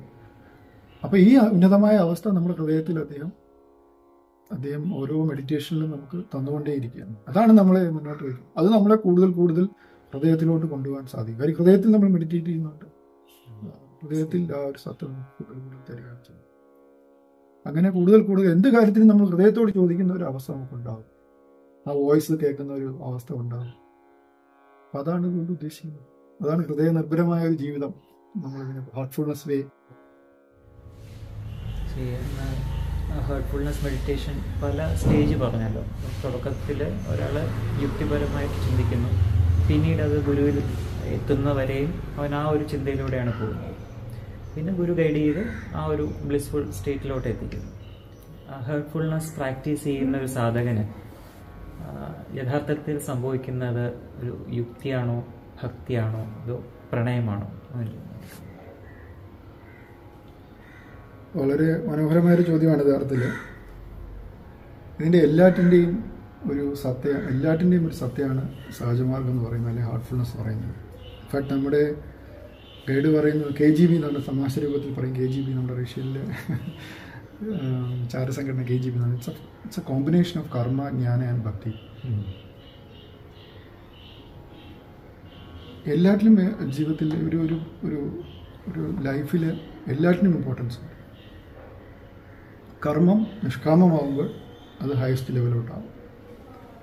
അതുപോലെ ഭക്തി, അതുപോലെ ജ്ഞാനം വിശദമായിട്ട് മാറും ചെയ്യുന്നു.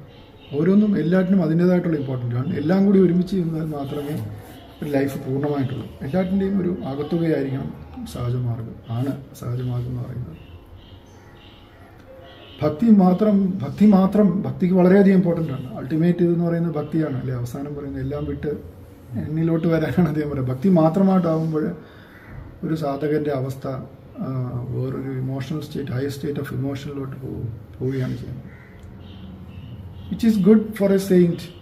ബട്ട് സാധാരണ ഈ മാർഗം ഒരിക്കലും ഒരു സന്യാസത്തെ ഇത് പ്രോത്സാഹിപ്പിക്കുന്നില്ല. സാധാരണ ഉദ്ദേശിക്കുന്ന ഗൃഹസ്ഥാശ്രമിയായിട്ട് ജീവിക്കുക.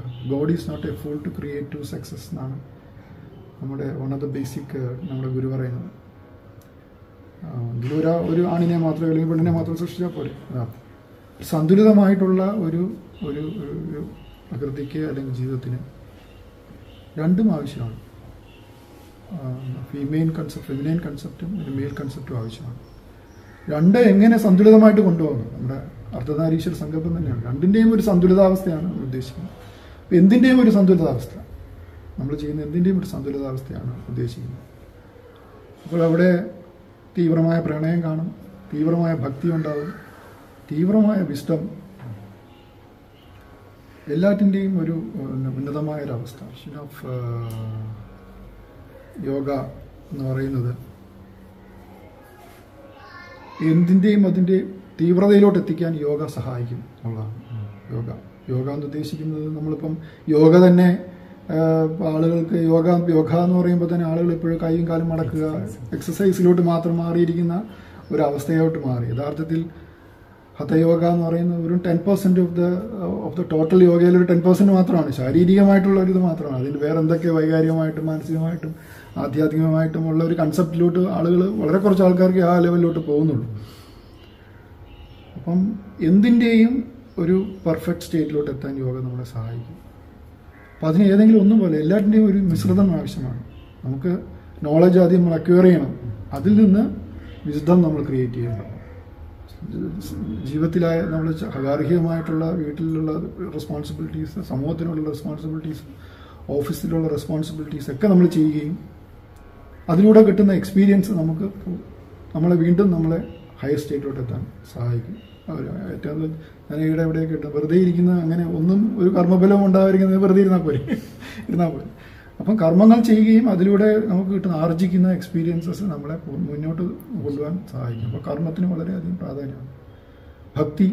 ഭക്തി നമ്മളെ ഹയർ സ്റ്റേറ്റ് ഓഫ് പ്യൂരിറ്റിയിലോട്ട് എത്തിക്കാൻ സഹായിക്കുന്ന ഒരു കാര്യമാണ്. നമ്മൾ പ്യൂരിറ്റി എത്തിക്കുകയും ഞാനും അദ്ദേഹമുള്ള ഒരു ഒരു മെർജിയൻസിന് സഹായിക്കുന്ന ഒരു സ്റ്റേറ്റാണ് നടത്തുന്നത്. അപ്പോൾ എല്ലാം കറക്റ്റ് ഡോസേജിൽ കറക്റ്റ് സമയത്ത് നമ്മുടെ ഉള്ളിൽ പ്രകടമാവുകയാണ് ചെയ്യുന്നത്. ഈ സിസ്റ്റത്തിൽ കറക്റ്റ് ഡോസേജ്, ഒന്നും അധികമാകാതെ കറക്റ്റ് ഡോസേജ് ചെയ്യാൻ എത്തുന്നത്.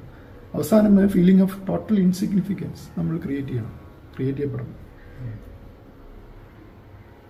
അതിന് പല പല മാർഗങ്ങൾ, പല പല വേർഡുകളും പണ്ടുള്ള മഹർഷിമാർ പറയുന്നുണ്ടെങ്കിൽ നമ്മുടെ അദ്ദേഹം പറയുന്നത് total feeling of total insignificance.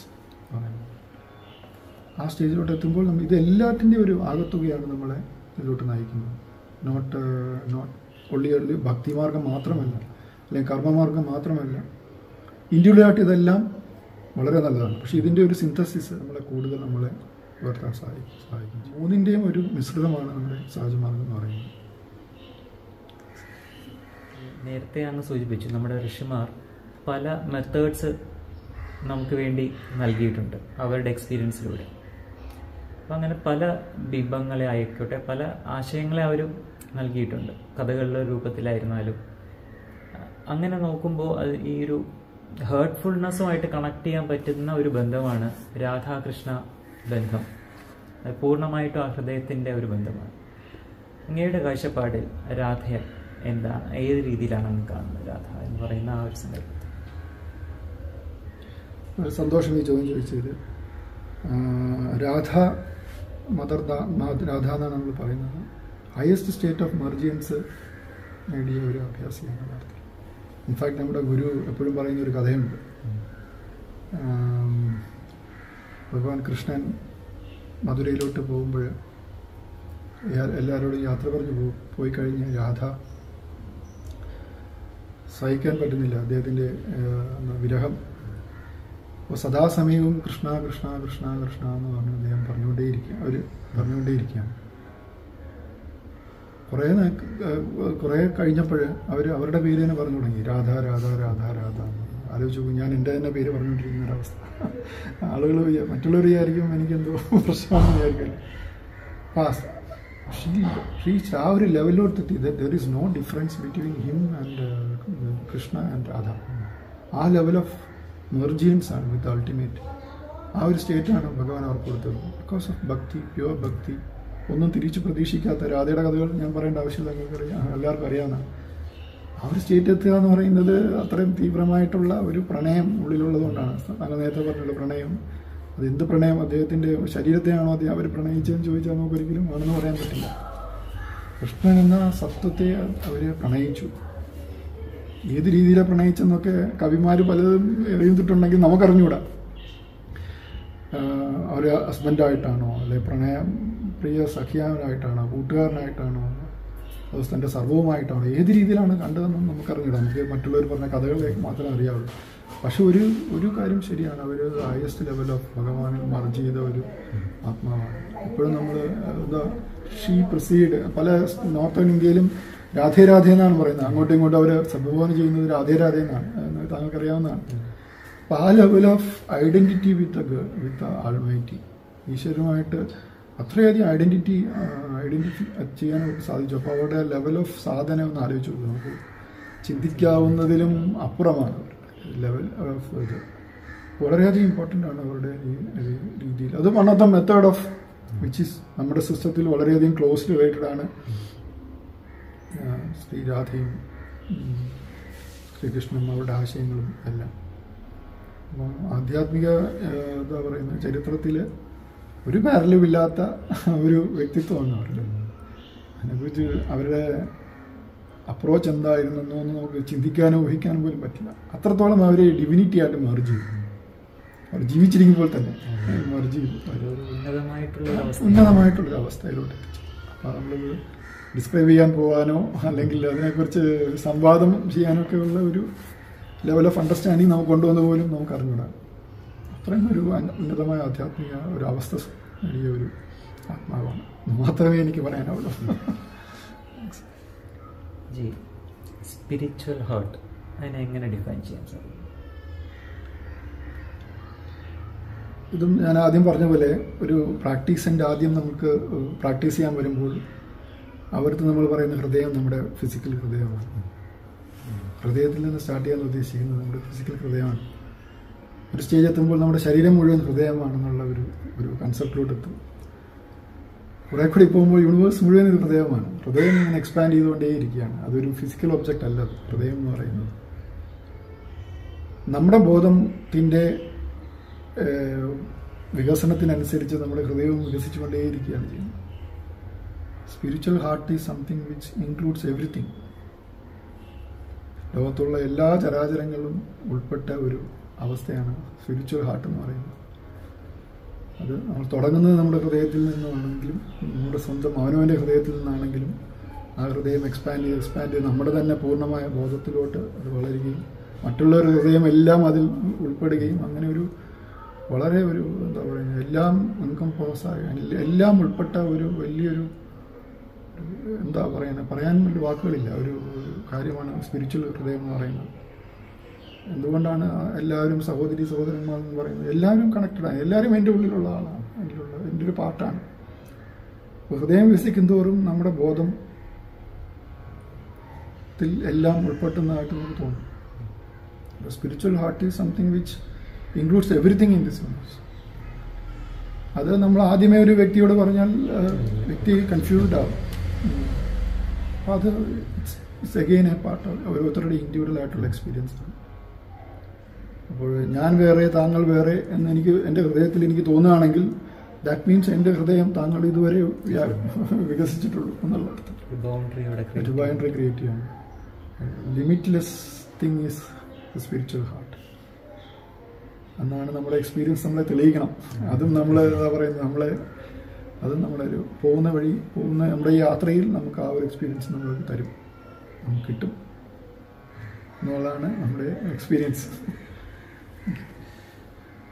നമ്മൾ ഈ ഹേർട്ട്ഫുൾനെസ് മെഡിറ്റേഷൻ പ്രാക്ടീസ് ചെയ്യുമ്പം ഓരോരുത്തർക്കും ലഭിക്കുന്ന ഓരോ രീതിയിലുള്ള എക്സ്പീരിയൻസുകളാണല്ലോ, അവർ മുന്നോട്ട് നയിക്കുന്നതും അതായിരിക്കും.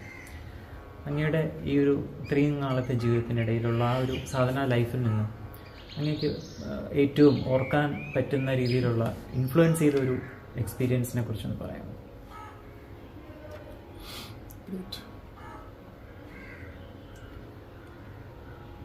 ഞാൻ പറഞ്ഞ പോലെ വളരെ ചെറുപ്പത്തിലെ ധ്യാനിക്കാൻ ഉള്ള എക്സ്പീരിയൻസ് ഉള്ളതുകൊണ്ട് കുറേ എക്സ്പീരിയൻസസ് ഉണ്ട് യഥാർത്ഥത്തിൽ. പക്ഷേ നമ്മളെ പൂർണ്ണമായിട്ടും നമ്മളെ ഒരു പിടിച്ചു വിളിക്കുക ഏറ്റവും റീസെൻ്റ് പല എക്സ്പീരിയൻസ് ഉണ്ടെങ്കിലും ഒരു പിടിച്ചു വിളിക്കുക എക്സ്പീരിയൻസ് കോവിഡ് കാലഘട്ടത്തിൽ ഉണ്ടായ ഒരു എക്സ്പീരിയൻസ് ആണ് യഥാർത്ഥത്തിൽ. എനിക്കും എൻ്റെ അനിയനും കോവിഡ് വന്നായിരുന്നു. വളരെ സീരിയസ് ആയിട്ട് കോവിഡ് വന്നു. ഏകദേശം 19ഓളം ദിവസങ്ങൾ നമ്മൾ ICUലായിരുന്നു. ഞാനൊരു ബെഡിൽ, എൻ്റെ അടുത്ത എൻ്റെ അനിയൻ ബെഡിൽ 19 ദിവസം ICUലായിരുന്നു. ഓരോ ദിവസവും വീട്ടിൽ നിന്ന് ആൾ വിളിക്കുമ്പോൾ ഡോക്ടർ പറയും ഒന്നും പറയാറായിട്ടില്ല എന്ന് പറയും. ന്യൂസിൽ മുഴുവൻ ഓരോരുത്തർ മരിക്കുന്ന ന്യൂസാണ് വരുന്നത്. അപ്പോൾ വീട്ടുകാരുടെ അവസ്ഥയെന്ന് ആലോചിച്ചു. അപ്പോഴേ അത് നമുക്കും ഒരു ബോധമില്ല. എനിക്കും ഒരു ബോധമില്ല. കാര്യം പെട്ടെന്ന് എൻ്റെ അടുത്ത് മൊബൈൽ എപ്പോഴും ഉണ്ടായിരുന്നു. മൊബൈൽ എടുത്ത് നോക്കിയിട്ട് എന്താണ് സംഭവം, ഇതെങ്ങനെയാണ് ഓപ്പറേറ്റ് ചെയ്യുന്നതെന്ന് പോലും എനിക്ക് അറിയില്ല. ആ രീതിയിലുള്ള അബോധാവസ്ഥയാണോ എന്ന് ചോദിച്ചാൽ അല്ല, എന്നാൽ ബോധമുണ്ടോ എന്ന് ചോദിച്ചാൽ അതുമില്ല. ഒരു അവസ്ഥ അത്ര രീതിയിൽ സീരിയസ് ആയിട്ടൊരു അവസ്ഥയാണ്. ഒരു 18 ദിവസം കഴിഞ്ഞ് 18ാമത്തെ ദിവസം രാത്രി ഒരു 9:15 ആയപ്പോൾ, 9:30 ആയപ്പോൾ കിടന്നുകൊണ്ടിരുന്ന ഞാൻ പെട്ടെന്ന് എന്തോ ഒരു പെട്ടെന്ന് എനിക്ക് എണീറ്റിരിക്കുകയും മെഡിറ്റേഷൻ ചെയ്യുകയും. മെഡിറ്റേഷൻ ആണോ ചെയ്യുന്നത് ചോദിച്ചാൽ എനിക്കറിയില്ല. ഞാൻ പെട്ടെന്ന് ഇരുന്ന് സാധാരണ മെഡിറ്റേഷൻ ചെയ്യുന്ന പോസ്റ്റിൽ ഞാൻ ഇരുന്നു മെഡിറ്റേഷൻ ചെയ്തു. കണ്ണടച്ചിരുന്നു, വളരെ ഗാഢമായിട്ട് കണ്ണടച്ചിരുന്നു. ഒരു 5 മിനിറ്റോ 10 മിനിറ്റോ കഴിഞ്ഞാണെന്ന് എനിക്ക് തോന്നുന്നത്. പെട്ടെന്ന് തലയുടെ മുകളിൽ നിന്ന് ഒരു വലിയൊരു പ്രകാശമെന്ന് നമുക്ക് പറയാനോ എന്താ പറയുന്ന ഒരു വലിയ വെള്ളം പോലെ പ്രകാശം ഇങ്ങനെ എൻ്റെ തലയിലൂടെ ഇങ്ങനെ എന്നിൽ വന്ന് പ്രവേശിച്ച് ശരീരം മുഴുവൻ പ്രവേശിച്ച് അമ്മടമണഞ്ഞിരുന്നിരുന്നു പ്രവേശിച്ച് എൻ്റെ കാലിലൂടെ അത് പോവുകയാണ് ചെയ്യും. ഒരു ബീം ഓഫ് ലൈറ്റ് എന്ന് പറയാം, സൂര്യപ്രകാശം പോലെ നമുക്കൊന്നും എക്സ്പീരിയൻസ് ചെയ്യാൻ പറ്റില്ല. വലിയൊരു പ്രകാശം എൻ്റെ തലയിലൂടെ കടന്നങ്ങ് പോയി. അതൊരു 2 മിനിറ്റ് അങ്ങനെ വന്നു. അങ്ങനെ ഒന്ന് കണ്ടിന്യൂസ് ആയിട്ട് വരികയും അങ്ങനെ പോവുകയും ചെയ്തുകൊണ്ടിരുന്നു. 2 മിനിറ്റ്സ് ഇരുന്നു. എനിക്ക് ഞാനൊരു പ്രകാശത്തിൽ മുങ്ങി നിൽക്കുന്ന പോലെ ഒരു ഫീലായി എനിക്ക് പെട്ടെന്ന് ഫീൽ ചെയ്തു, മൊത്തം ഫീൽ ചെയ്തു. 2 മിനിറ്റ് കഴിഞ്ഞു, 2-3 മിനിറ്റ് കഴിഞ്ഞാൽ എനിക്ക് അത് പിന്നെ നോർമലായി, സാധാരണ പോലെയായി. വീണ്ടും എനിക്ക് ഉറക്കം. അപ്പം എനിക്ക് പെട്ടെന്ന് അത്ഭുതം, എന്താ സംഭവിച്ചെന്ന് എനിക്ക് തോന്നിയില്ല. ഞാൻ അനിയൻ്റെ അടുത്ത് ചോദിച്ചു. അനൂപ് എന്നാണ് എൻ്റെ പേര്. ഞാൻ ചോദിച്ചു എന്ത് പറ്റിയത്. അപ്പം ഞാൻ ചോദിക്കുന്നതിന് മുമ്പ് എൻ്റെ അടുത്ത് ഇങ്ങോട്ട് പറയുകയാണ്, ചേട്ടാ എന്തെങ്കിലും ഫീൽ ചെയ്താൽ ഞാനിപ്പോൾ കിടക്കാൻ നേരം തലയിലൂടെ എന്തോ ഒരു പ്രകാശം കടന്ന പോലെ ഫീൽ ചെയ്തു.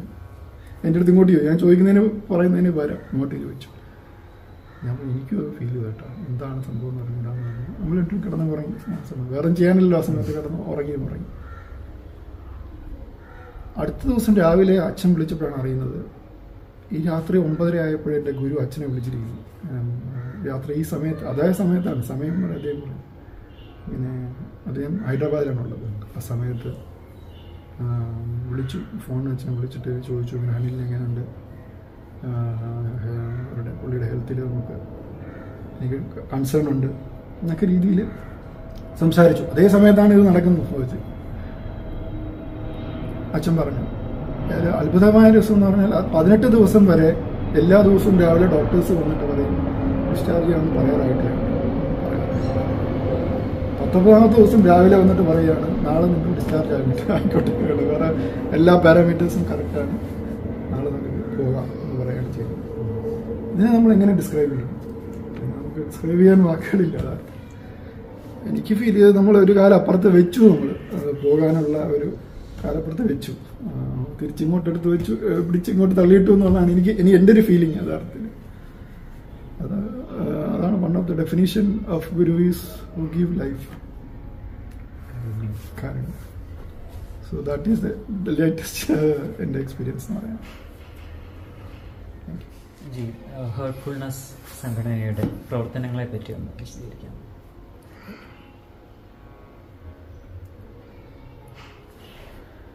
ഈ ഹാർട്ട്ഫുൾനെസ് മൂവ്മെന്റ്, ഹാർട്ട്ഫുൾനെസ് എന്നുള്ള പേര് നമ്മൾ 2014 മുതലാണ് പഠിച്ചു തുടങ്ങിയത്. അതിനു മുമ്പ് ഇത് സഹജമാർഗം എന്നാണ് പറഞ്ഞിട്ടുള്ളത്. അതിനു മുമ്പ് ഇതിനെ സന്മത്ത് എന്നാണ് പറഞ്ഞിട്ടുള്ളത്. ഇത് 1873 നമ്മുടെ ആദ്യ ഗുരുവായിട്ടുള്ള രാമചന്ദ്ര എന്ന് പറഞ്ഞ അദ്ദേഹം ജനിക്കുന്നത്. 1873 ആണ് ജനിക്കുന്നത്. അദ്ദേഹം ജനിച്ച് ചെറുപ്പത്തിൽ തന്നെ അദ്ദേഹത്തിന് എന്താ പറയുന്നത്, ഒരു കുട്ടിലെ എക്സ്പീരിയൻസ് എന്ന് പറയുന്നത് അദ്ദേഹത്തിൻ്റെ കളിച്ചുകൊണ്ടിരുന്നപ്പോൾ പെട്ടെന്ന് അദ്ദേഹത്തിന് ഒരു ഇവേക്കനിങ് ഉണ്ടാകുകയാണ് ചെയ്യുന്നത്. ഞാനിവിടെ വന്നത് കളിക്കാനൊന്നുമില്ല, ഫോർ എ ഹയർ പർപ്പസ് വേണ്ടിയിട്ടുള്ളതാണ്. അപ്പോൾ അദ്ദേഹം സ്വയം മെഡിറ്റേറ്റ് ചെയ്ത് ഈ സിസ്റ്റം അദ്ദേഹമാണ് ഈ ട്രാൻസ്മിഷൻ ആദ്യമായിട്ട് കണ്ടുപിടിച്ച് റീഇൻവെൻറ്റ് എന്ന് പറയും. ഞാൻ പറഞ്ഞു ഇത് പണ്ട് ഉണ്ടായിരുന്ന ആർഷഭാരതത്തിലുണ്ടായിരുന്നതാണ്. അപ്പം ആളുകൾക്ക് ഒരു ജന്മത്തിൽ തന്നെ ആ ജന്മത്തിൽ തന്നെ ഹയസ്റ്റ് ലെവൽ ഓഫ് സ്പിരിച്വൽ പ്രോഗ്രസ്സിന് എന്താണ് പറ്റിയ മാർഗം എന്ന് അദ്ദേഹം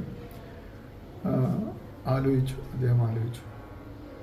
അതിൻ്റെ അടിസ്ഥാനത്തിൽ അദ്ദേഹം പണ്ട് മുതൽ ബാക്കിലോട്ട് ട്രാവൽ ചെയ്തു. അദ്ദേഹം നോക്കി പണ്ട് ആർഷഭാരതത്തിൽ നിലനിന്നിരുന്ന പല പല സിസ്റ്റംസ് അദ്ദേഹം സ്റ്റഡി ചെയ്തു എന്നാണ് പറയുന്നത്. അങ്ങനെ സ്റ്റഡി ചെയ്ത് വന്നപ്പോഴാണ് ഈ ഞാൻ പറഞ്ഞ അന്ന് ദശരഥ മഹാരാജാവിന് സെമിറ്റ് മുക്കിലുള്ള ഒരു ജനറേഷൻ അന്നത്തെ ഒരു സന്യാസി യുടെ അവസ്ഥയും എന്ന് പറഞ്ഞാൽ ഗുരുവിൻ്റെ അവസ്ഥ, അദ്ദേഹം ഗുരുവാണ്, ആ ഗുരുവിൻ്റെ അവസ്ഥയും ശിഷ്യൻ്റെ അവസ്ഥയും ഒരേ രീതിയിലായിരിക്കുന്നു പ്രാക്ടീസ് ചെയ്യുമ്പോൾ. ശിഷ്യൻ്റെ അവസ്ഥ അത് സാന്ദർഭികമായിട്ട് പറയട്ടെ, നമ്മൾ ശിഷ്യന്മാരെയല്ല സൃഷ്ടിക്കുന്നത് നമ്മുടെ സിസ്റ്റത്തിൽ. നമ്മൾ അവർ മാസ്റ്റേഴ്സ് ക്രിയേറ്റ് മാസ്റ്റേഴ്സ്. തന്നെ പോലെ ആവാനുള്ള മറ്റുള്ളവരെ സൃഷ്ടിക്കാനുള്ള ശ്രമമാണ് നടക്കുന്നത്. അപ്പോൾ ബാക്കിയുള്ള സ്ഥലങ്ങളിലെല്ലാം ഗുരുവിൻ്റെ അവസ്ഥയേക്കാൾ താഴ്ന്നാണ് ശിഷ്യൻ്റെ അവസ്ഥയിരിക്കുന്നത്. പക്ഷേ ഈ ഒരു അവസ്ഥ നോക്കിയപ്പോൾ, ഈ ഒരു പ്രാക്ടീസ് മെത്തേഡ് നോക്കിയപ്പോൾ ഗുരുവിൻ്റെ അവസ്ഥയും ശിഷ്യൻ്റെ അവസ്ഥയും ഒരേ രീതിയിൽ ഇരിക്കുന്നു. അപ്പോൾ എന്താണ് നോക്കിയപ്പോഴാണ് മനസ്സിലായി, ഗുരു തൻ്റെ ഉന്നതമായ ഒരു ഡിവൈൻ എസൻസ് പ്രാണാഹുതി എന്ന് പറയുന്നത് തൻ്റെ ഹൃദയത്തിലൂടെ ശിഷ്യൻ്റെ ഹൃദയത്തിലൂടെ ട്രാൻസ്മിറ്റ് ചെയ്തുകൊണ്ടേയിരിക്കുകയാണ്. അപ്പോൾ അതുകൊണ്ട് പ്രോഗ്രസീവായിട്ട് ശിഷ്യൻ്റെ ഇതും കൂടിക്കൊണ്ടേയിരിക്കുകയാണ്. അപ്പോൾ അദ്ദേഹം സ്റ്റഡി ചെയ്തപ്പോൾ ഇതാണ് ഏറ്റവും ബെസ്റ്റ് മെത്തേഡ്, മോഡേൺ യുഗത്തിൽ ഇതാണ് ഏറ്റവും ബെസ്റ്റ് മെത്തേഡ് മനസ്സിലാക്കുക. കാര്യം ആളുകൾക്ക് സ്വന്തം ജീവിതം നയിക്കുകയും ഭാര്യ, കുട്ടികൾ, അച്ഛനമ്മമാർ, സഹോദരി സഹോദരന്മാർ ഇവരോടുള്ള എല്ലാ സമൂഹം ഇവരോടുള്ള റെസ്പോൺസിബിലിറ്റി പുലർത്തുകയും ജീവിക്കാൻ വേണ്ടിയുള്ള മാർഗം തേടുകയും അതേസമയത്ത് ആധ്യാത്മികമായിട്ടുള്ള പുരോഗതി ചെയ്യുകയും ചെയ്യണമെന്ന് താല്പര്യമുള്ളവർക്ക് ഇതാണ് ഏറ്റവും ബെസ്റ്റ് എന്ന് അദ്ദേഹം മനസ്സിലായി. വളരെ അദ്ദേഹം അന്ന് ചെയ്തിരുന്നതെന്ന് പറയുന്നത് അദ്ദേഹത്തിനെ എല്ലാവരും ലാലാജി മഹാരാജ് ലാലാജി എന്നാണ് വിളിച്ചിരുന്നത്. അദ്ദേഹം ഒരു മിഷനായിട്ട് ക്രിയേറ്റ് ചെയ്യുകയൊന്നും ചെയ്തിട്ടില്ല. അദ്ദേഹം ഉത്തർപ്രദേശിൽ ആണ് ജീവിച്ചിരുന്നത്. അദ്ദേഹം വരുന്നവർക്കൊക്കെ വരുന്ന പ്രാക്ടീസ് അവരുടെ ആധ്യാത്മിക നിലയനുസരിച്ച് ഓരോ മെത്തേഡുകൾ പറഞ്ഞു കൊടുക്കുകയായിരുന്നു ചെയ്തുകൊണ്ടിരുന്നത്. അദ്ദേഹത്തിൽ ചിലർക്ക് നാമജപം പറഞ്ഞു കൊടുക്കും, ചിലർക്ക് മെഡിറ്റേഷൻ പറഞ്ഞു കൊടുക്കും. ഓരോരുത്തരുടെ താല്പര്യം എന്താണോ അല്ലെങ്കിൽ അവരുടെ ആധ്യാത്മിക സ്റ്റേറ്റ് എന്താണോ അതനുസരിച്ച് അവർക്ക് പറഞ്ഞു. പക്ഷേ ഇദ്ദേഹം അവരറിയാതെ ട്രാൻസ്മിറ്റ് ചെയ്ത് ട്രാൻസ്മിഷൻ്റെ ഒരു ഗുണം എന്ന് പറഞ്ഞാൽ നമ്മൾ അടുത്തിരിക്കേണ്ട ആവശ്യമില്ല. ട്രാൻസ്മിഷൻ എന്ന് പറയുന്നത് ഒരു ചിലപ്പോൾ അമേരിക്കയിലായിരിക്കും ഇരിക്കുന്നത്, ശിഷ്യൻ ചിലപ്പോൾ ഇവിടെ ആയിരിക്കും. പക്ഷേ ട്രാൻസ്മിഷൻ കണ്ണടച്ചാൽ താങ്കൾ അടുത്തിരിക്കുന്ന അമേരിക്കനും രണ്ടു പോലെയാണല്ലേ എനിക്ക് ഇല്ലേ. അപ്പം it's beyond space and time എന്നാണ്. അപ്പം ട്രാൻസ്മിഷനിലൂടെ അപ്പം അധികം ട്രാൻസ്മിഷനിലൂടെ അഭ്യാസികൾ വർക്ക് ചെയ്യും. പക്ഷേ പേഴ്സണൽ സാധനം അദ്ദേഹം പലർക്ക് അവരുടെ രീതിയിൽ കൊണ്ടുപോയി. അദ്ദേഹത്തിന് ശേഷം വന്ന ഗുരുവായിരുന്നു അദ്ദേഹം. കോയിൻസിഡൻ്റലി അദ്ദേഹത്തിൻ്റെ പേര് രാമചന്ദ്രൻ എന്നായിരുന്നു. അദ്ദേഹം 1899 അദ്ദേഹം ജനിച്ചത്. ഇതുപോലെ ഉത്തർപ്രദേശിൽ ജനിക്കുകയും അദ്ദേഹം വളരെ ചെറുപ്പത്തിൽ അദ്ദേഹത്തിൻ്റെ ശിഷ്യനായിട്ട് വരികയും ചെയ്യും. അദ്ദേഹമാണ് ഈ മിഷനായിട്ട് ഇത് സ്ഥാപിച്ചത്. സഹജമാർഗം എന്നാണ് മിഷൻ്റെ പേര്. മിഷൻ്റെ പേര് മെത്തേഡിൻ്റെ പേര് സഹജമാർഗം എന്നും മിഷൻ്റെ പേര് ശ്രീരാമചന്ദ്ര മിഷൻ. രാമചന്ദ്ര എന്ന് പറഞ്ഞാൽ ലാലാജിയുടെ പേരിൻ്റെ അതിനെ വേണ്ടി അദ്ദേഹത്തിൻ്റെ റെസ്പെക്റ്റിന് വേണ്ടിയിട്ട് അദ്ദേഹത്തിൻ്റെ ഗുരുവിൻ്റെ പേര്, സ്വന്തം പേര് തന്നെയാണ്, പക്ഷേ ഗുരുവിൻ്റെ പേരിൽ മിഷൻ സ്റ്റാർട്ട് ചെയ്തത് 1945 മാർച്ചിലാണ് സ്റ്റാർട്ട് ചെയ്തത്. അന്ന് മുതൽ അഹോരാത്രം ബാബുജി എന്നാണ് അദ്ദേഹത്തിന് വിളിക്കുന്ന പേര്. അഹോരാത്രം നമ്മുടെ മിഷൻ്റെ എന്നാൽ അതിന് മുമ്പ് മനുഷ്യരുടെ ഉന്നതി ഏത് രീതിയിലായിക്കോട്ടെ ഉന്നതിയാണ് ഉദ്ദേശിക്കുന്നത്. നമ്മൾക്ക് ഒരു പൊട്ടൻസി ഉണ്ടല്ലോ, ഓരോ വ്യക്തിക്ക് ഒരു കഴിവുണ്ട്, ഒരു പൊട്ടൻസി ഉണ്ട്. അതിനെ എങ്ങനെ ഉയർത്താം, അതിൻ്റെ ഹയസ്റ്റ് ലെവലിലോട്ട് എങ്ങനെ എത്തിക്കാം, സ്ലോലി കൈപിടിച്ച് ഉയർത്തുന്ന ഒരു സിസ്റ്റമാണ്. ശാരീരികമായിട്ട് ചെയ്യാനുള്ള മെത്തേഡ്, ഫിസിക്കൽ യോഗാസ് ഉണ്ട്, മെത്തേഡ്സുകളുണ്ട്. മാനസികമായും വൈകാരികമായിട്ടും ആധ്യാത്മികമായിട്ടും പ്രാക്ടീസ് നമ്മളെ സഹായിക്കും. അപ്പോൾ കൂടുതൽ ആളുകളെ മെഡിറ്റേറ്റ് ചെയ്യിപ്പിക്കും.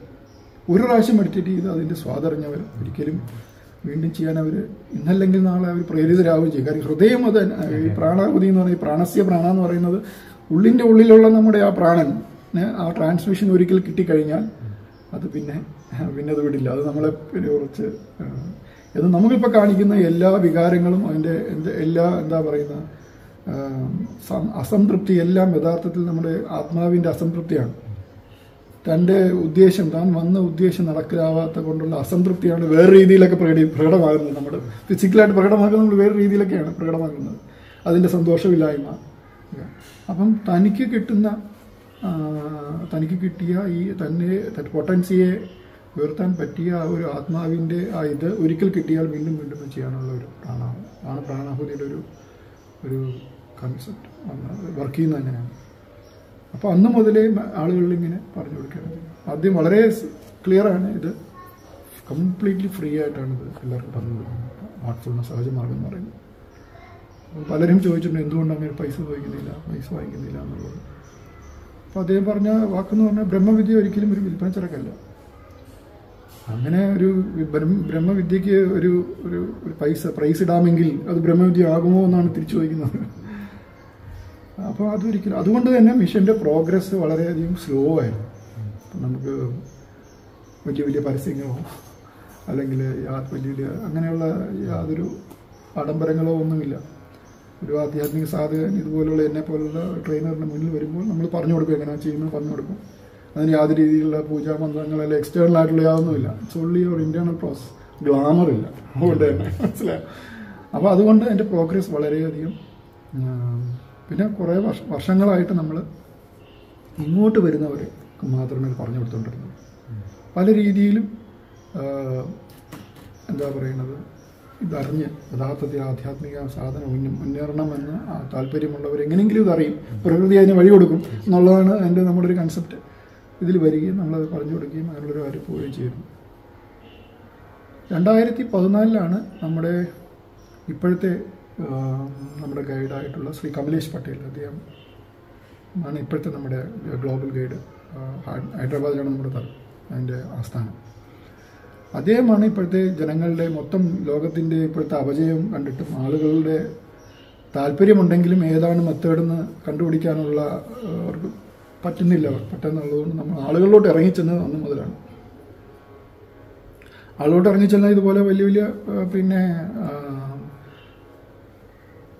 ആഡംബരം കാണിച്ചിട്ടില്ല. നമ്മൾ പല പല എല്ലാ സെഗ്മെന്റ് ഓഫ് ആളുകളിലും നമ്മൾ ട്രെയിനേഴ്സ് ചെന്ന് ഇങ്ങനൊരു മെത്തേഡ് ഉണ്ടെന്ന്, നിങ്ങൾ എന്തുകൊണ്ട് ചെയ്ത് നോക്കുന്നില്ല, ട്രൈ ചെയ്ത് നോക്കൂ, നമുക്ക് പറ്റിയില്ലെങ്കിൽ നമ്മൾ കുട്ടികളൊന്നും ചെയ്ത് നോക്കും. നമ്മൾ എല്ലാ സെഗ്മെന്റിലും, കോർപ്പറേറ്റ് ലെവലിലായാലും വില്ലേജ് ലെവലിലായാലും അങ്ങനെയുള്ള എല്ലാ സെഗ്മെന്റിലും നമ്മൾ അങ്ങോട്ട് ചെന്ന് ഓരോരുത്തർക്കും പറയുന്നുണ്ട്, ഇന്നതുകൊണ്ട് നിങ്ങൾ ട്രൈ ചെയ്ത് നോക്കും, ചെയ്തു ഫ്രീ ആയിട്ട് നമ്മൾ പറഞ്ഞുതരാം, എത്ര ദിവസം വേണേലും നമ്മൾ പ്രാക്ടീസ് ചെയ്ത് തരാം. അതിനുവേണ്ടി നമുക്ക് ഒരു ഡെഡിക്കേറ്റഡ് ആയിട്ടുള്ള 10,000-15,000 ട്രെയിൻ വോളണ്ടിയേഴ്സ് ഉണ്ട്. അവരും സ്വന്തം ജീവിതം ഇതുപോലെ ജീവിച്ച് നല്ല സമയം, ഇതിനും കൂടി സമയം വരും. ഒരു സ്റ്റേജ് എത്തുമ്പോൾ നമുക്ക് ഗുരുവിൽ നിന്ന് കിട്ടുന്ന അതെന്താണെന്ന് നമ്മൾ തിരിച്ചറിയാൻ പോലും പറ്റില്ല നമുക്ക്. പക്ഷേ അതിൻ്റെ നമുക്കറിയാവുന്നതിൻ്റെ അത്രയും തന്നെ ബാഹുല്യം അറിയുമ്പോൾ നമുക്ക് എന്തെങ്കിലുമൊക്കെ ചെയ്യാനുള്ള, നമുക്ക് ഇത് കുറച്ച് രണ്ടുപേരെയും കൂടി നമുക്ക് പറഞ്ഞു കൊടുക്കാനുള്ള ഒരു ഹൃദയം നമ്മൾ തുടിക്കും. അങ്ങനെയാണ് ഈ വോളണ്ടിയേഴ്സ് എല്ലാം അതിനുവേണ്ടി ശ്രമിക്കുന്നത്. നമ്മൾ ഹാർട്ട്ഫുൾനെസ് മൂവ്മെൻറ്റ് ഇപ്പോൾ ജീവിതത്തിൻ്റെ നാനാത്തുള്ള നമ്മൾ കോടിക്കണക്കിന് ആളുകൾ ഇപ്പോൾ ലോകത്ത് പ്രാക്ടീസ് ചെയ്യുന്നുണ്ട്. ഏകദേശം 170 രാജ്യങ്ങളിൽ ഇത് ചെയ്യുന്നുണ്ട്. ഫോറിനേഴ്സ് ആയാലും പല പല ഗവൺമെൻറ് ഒഫീഷ്യൽസ് ആയാലും പൊളിറ്റീഷ്യൻസ് ആയാലും ആരും ഒരു രീതിയിലുള്ള ജാതി മത പണപരമായിട്ടുള്ള വ്യത്യാസമില്ല. ഏത് ജാതിയിലുള്ളവർക്കും മതത്തിലുള്ളവർക്കും പണക്കാരനോ പാവപ്പെട്ടവനോ ഒന്നും ഒരിതുമില്ല. ആർക്ക് വേണേലും ഇത് പ്രാക്ടീസ് ചെയ്യും. ഇപ്പോൾ നമ്മുടെ എല്ലാ വർഷവും നമ്മൾ ഒരു ആനുവൽ ഗ്യാതറിംഗ് ഉണ്ട്. വർഷത്തിൽ 3 പ്രാവശ്യം ആനുവൽ ഗ്യാതറിംഗ് എല്ലാവരും ഒത്തുകൂടും. ഹൈദരാബാദിൽ ഒത്തുകൂടും. നമ്മുടെ വലിയൊരു കാൻഹാ ശാന്തിവനം, ലോകത്തെ ഏറ്റവും വലിയ മെഡിറ്റേഷൻ ഹാള് കാൻഹാ ശാന്തിവനം ലോകത്ത് തന്നെ. ഒരേ സമയത്ത് 1,00,000 പേർക്ക് ഇരുന്ന് മെഡിറ്റേറ്റ് ചെയ്യാം. അവിടെ മെഡിറ്റേറ്റ് അത്രയും വലിയൊരു ഹാളാണ് അത് അവിടെ പണിതീർപ്പിച്ചത്. അപ്പോൾ അവിടെ എല്ലാവരും ഒത്തുകൂടി 1,00,000 പേര് ഒത്തുകൂടും, ഒരുമിച്ചിരുന്ന് മെഡിറ്റേറ്റ് ചെയ്യും. അപ്പം പിന്നെ അത് തന്നെ ഒരു പ്രകമ്പം ആ ഏരിയയിൽ എല്ലാവരും ഒരേ രീതിയിൽ സൃഷ്ടിക്കുന്നതാണ് ചെയ്യുന്നത്. അപ്പം ആ രീതിയിൽ സമൂഹത്തിലൊരു ആളുകളിൽ നിന്ന് ചെറിയൊരു എന്താ പറയുന്നത്, ഇപ്പം നമ്മുടെ ഒരു അനിമലിസ്റ്റിക് ടെൻഡൻസീസ് എന്ന് പറഞ്ഞാൽ മറ്റുള്ളവരിൽ ഞാൻ എന്നുള്ള ടെൻഡൻസീസ് മാറി അതിനെ ഒരു ഹ്യൂമൻ ആക്കുകയാണ് ആദ്യം. ഹ്യൂമൻ ടെൻഡൻസീസ് ഡെവലപ്പ് ചെയ്യുക ആദ്യം. യഥാർത്ഥത്തിൽ നമ്മുടെ ഹൃദയത്തിൻ്റെ ബേസിക് ക്വാളിറ്റീസ് എന്ന സംതൃപ്തിയാണ്. ഹൃദയത്തിൻ്റെ ബേസിക് ക്വാളിറ്റി എന്തിനും സംതൃപ്തരാണ് നമ്മുടെ ബേസിക് ക്വാളിറ്റി. നമുക്ക് ബേസിക് ക്വാളിറ്റി നമ്മൾ ശാന്തരാണ്, നമുക്ക് കറേജിയസ് പീപ്പിളാണ്, നമുക്ക് ഇമോഷൻസ് ഇതെല്ലാം ഉണ്ട്. അതെല്ലാം നമ്മുടെ ബേസിക് ക്വാളിറ്റീസാണ്. അത് നമ്മൾ കാണിക്കുന്നില്ലെങ്കിൽ അതിൻ്റെ അർത്ഥം ഞാൻ സംതൃപ്തനല്ല എന്നർത്ഥം. എന്നതിൻ്റെ അർത്ഥം ആ ചക്രം അത് കറപ്റ്റഡായ എന്നർത്ഥം. എൻ്റെ ഹൃദയചക്രത്തിൻ്റെ ബേസിക് ക്വാളിറ്റി എന്ന് പറയുന്നത് സംതൃപ്തിയാണ്. എന്തും എനിക്ക് സംതൃപ്തിയാണ്. പ്രകൃതി എനിക്ക് എല്ലാം തരുന്നുണ്ട്. അപ്പോൾ സംതൃപ്തിയാണ് ഈ നമ്മുടെ ഒരു മനുഷ്യൻ്റെ ഹൃദയചക്രത്തിൻ്റെ അല്ലെങ്കിൽ ഭൂമിചക്രത്തിൻ്റെ ബേസിക് ക്വാളിറ്റി. അപ്പോൾ ഒരു വ്യക്തി സംതൃപ്തനല്ല എന്നതിൻ്റെ അർത്ഥം എന്ന് പറഞ്ഞാൽ ആ വ്യക്തിയുടെ ആ ചക്രം കറപ്റ്റഡായെന്ന്. ആ ചക്രത്തിൽ എന്തോ തൻ്റെ ചിന്തകൾ കൊണ്ടോ പ്രവൃത്തികൾ കൊണ്ടോ ആ ചക്രം കറപ്റ്റഡായി. അപ്പോൾ അതിൽ നമ്മുടെ മെത്തേഡുകൾ സഹായിക്കുന്നുണ്ട്. ബേസിക് ക്വാളിറ്റീസ് ആണ് ഹ്യൂമൻ ക്വാളിറ്റീസ് ഡെവലപ്പ് ചെയ്യുക എന്നുള്ളതാണ് രണ്ടാമത്തെ state. And then from that ആ കോണിയിൽ കൂടെ കയറി ഡിവൈൻ ക്വാളിറ്റീസ് ഡെവലപ്പ് ചെയ്ത് will become one with the ultimate. ആ ഒരു കംപ്ലീറ്റ് മർജറല്ല ഉദ്ദേശിക്കുന്നത്, ഒരു വൺനെസ് കൊണ്ടുവരാനും ആ രീതിയിലാണ് നമ്മൾ ഉദ്ദേശിക്കുന്നത്. ഇപ്പോൾ ഹാർട്ട്ഫുൾനെസ് മൂവ്മെൻറ്റ് ഇപ്പോൾ ഒരു കാട്ടുതീ പോലെ പടർന്നു പന്തലിക്കാമെന്ന് മനസ്സിലായി. 2014 ശേഷം തന്നെ കോടിക്കണക്കിന് ആൾക്കാർ ഫോളോ ചെയ്യുന്നവരുണ്ട്. എല്ലാവർക്കും വളരെയധികം എക്സ്പീരിയൻസ് ഉണ്ട്. അപ്പം നമ്മുടെ ഗുരു പറയുന്നത് നമുക്ക് ഒരാൾക്ക് 10 രൂപ കൊടുത്ത് സഹായിക്കുന്നതിന് 15,000 രൂപ കൊടുത്ത് സഹായിക്കുന്നത് കണക്കുണ്ട്, എത്ര പ്രാവശ്യം നമുക്ക് കൊടുക്കാൻ പറ്റും. പക്ഷെ മറ്റൊരു വ്യക്തിയുടെ ഹൃദയത്തിൽ ശാന്തത, സമാധാനം, സംതൃപ്തി ഇതൊക്കെ നമുക്ക് കൊണ്ടുവരാൻ സാധിക്കുകയാണെങ്കിൽ അതിൽ പരം ഹ്യൂമൻസ് ഒരു സർവീസ് എന്താണുള്ളത്, പെർമനൻ്റ് ആയിട്ടുള്ള സൊല്യൂഷനാണ്. അപ്പം അതിനുവേണ്ടി നിങ്ങൾ വർക്ക് ചെയ്യുക എന്നുള്ളതാണ്, നമ്മൾ വർക്ക് ചെയ്യുക എന്നുള്ളതാണ്. അപ്പോൾ ആ ഒരു കൺസെപ്റ്റോടുകൂടി ആളുകളിൽ ഒരു സമുന്നതമായ മാറ്റം, the way they think, way they respond to situations, action reaction എന്ന് പറയുന്ന പോലെ റെസ്പോൺസിലോട്ട് മാറ്റുക എന്നുള്ള ഹൃദയത്തിൽ അധിഷ്ഠിതമായിട്ടുള്ളൊരു സമൂഹം കെട്ടിപ്പടുത്തുക എന്നുള്ളതാണ് നമ്മുടെ ലക്ഷ്യം. അതിനുവേണ്ടി നമ്മൾ അഹോരാത്രം പ്രയത്നിക്കുന്നു. അപ്പോൾ അതിനുവേണ്ടി നമ്മളിപ്പോഴേ ഈ കഴിഞ്ഞ മാസം നമ്മൾ ഒരു ഗ്ലോബൽ സ്പിരിച്വൽ കോൺഫറൻസ് ഹൈദരാബാദിൽ നടത്തുകയുണ്ടായി. ലോകത്തുള്ള എല്ലാ മതങ്ങളിലും ആധ്യാത്മിക സംഘടനകളുടെയും ഗുരുക്കന്മാരവിടെ ഉണ്ടായിരുന്നു. ആ സമയത്ത് എല്ലാ മതങ്ങളുടെയും, ഏത് മതം ലോകത്തുണ്ടോ അതെല്ലാത്തിൻ്റെയും അതിൻ്റെ മതാചാര്യന്മാർ ആധ്യാത്മിക സംഘടന എന്തെങ്കിലും ഞാൻ പോയാണ് ശ്രീ മാതാമൃതാനന്ദമയൊക്കെ ഞാനും നമ്മുടെ പിന്നെ അവരെ പോയി ശ്രമിച്ചു. അവരെല്ലാം എന്നെ സപ്പോർട്ട് ചെയ്യും. അപ്പം നമ്മുടെ ഗുരു പറയുന്നത് ടെററിസ്റ്റുകൾക്ക് ആധ്യാത്മികമായിട്ട് ഉള്ള ആൾക്കാർക്ക് കൂടുതൽ എന്താ പറയുക യൂണിറ്റി അവർക്കുണ്ട് ടെററിസ്റ്റുകൾക്ക്. അപ്പോൾ ഞാനൊരു ടെററിസ്റ്റ് ആണെങ്കിൽ ഞാൻ പുതിയൊരു ബോംബ് കണ്ടുപിടിച്ചാൽ ഇമ്മീഡിയറ്റ് ആയിട്ട് ഞാൻ വേറൊരു ടെററിസ്റ്റിന് പറഞ്ഞു കൊടുക്കും. കാര്യം ഫോർ ഡിസ്ട്രക്ഷൻ, അവിടെ പോയി പൊട്ടിച്ച് പോകാനല്ല, മാക്സിമം ആൾക്കാരെ കൊല്ലുക. അവർക്ക് അത്രമാത്രം ഒരു ഐക്യമുണ്ട്.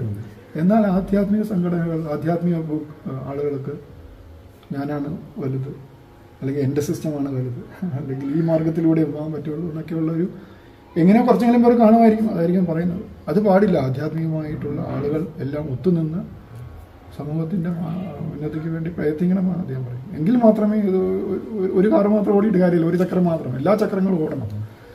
അപ്പോൾ എങ്കിൽ മാത്രമേ സമൂഹത്തിൽ പെട്ടെന്ന് നമ്മൾ വിചാരിക്കുന്ന രീതിയിൽ കാലം ഇങ്ങനെ വെറുക്കൊണ്ടേയിരിക്കുകയാണ്. അപ്പം കൂടുതൽ പടിക്കുഴിയിലോട്ട് പോകുന്നതിന് മുമ്പ് മാനവരാശിയെ മുന്നോട്ട് നിൽക്കണമെങ്കിൽ എല്ലാ ചക്രങ്ങളും ഒരുപോലെ വരണം.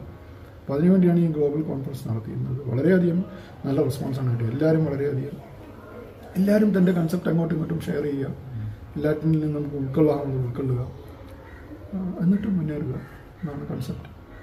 അപ്പോൾ അത് വളരെയധികം ഒരു പോസിറ്റീവ് വൈബ്രേഷൻസ്. ഗവൺമെൻറ് ഓഫ് ഇന്ത്യയുടെ കൾച്ചറൽ മിനിസ്ട്രിയാണ് ഇത് സ്പോൺസർ ചെയ്തത്. നമ്മൾ ഇങ്ങനൊരു കൺസെപ്റ്റ് നമ്മൾ പറഞ്ഞപ്പോൾ അവർ അഗ്രി ചെയ്യുകയും ചെയ്യും. എല്ലാ ആധ്യാത്മിക സംഘടനകളും അത് അഗ്രി ചെയ്യുകയും ചെയ്യും.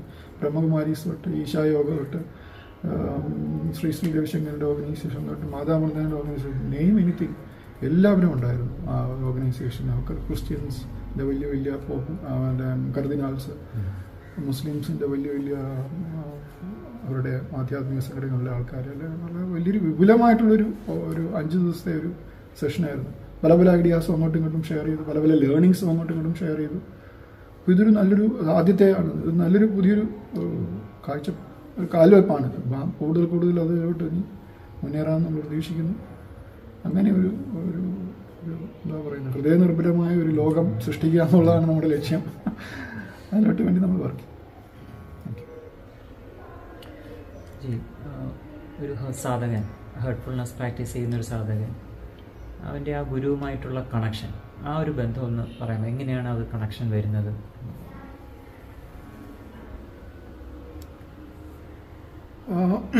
ഗുരുവുമായിട്ടുള്ള കണക്ഷൻ എപ്പോഴും ഒരു ആധ്യാത്മിക സാധനയിൽ ഒരു 1-to-1 കണക്ഷനാണ്, പേഴ്സണൽ കണക്ഷനാണ്.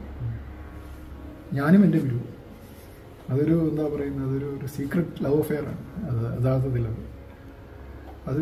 അത് പുറത്ത് പറയുമ്പോൾ അതൊരു പ്രൊഫൈനായിട്ട് മാറാണ് ചെയ്യുന്നത്. യഥാർത്ഥത്തിൽ ഒരു ഗ്രൂപ്പ് അഫെയർ അല്ല.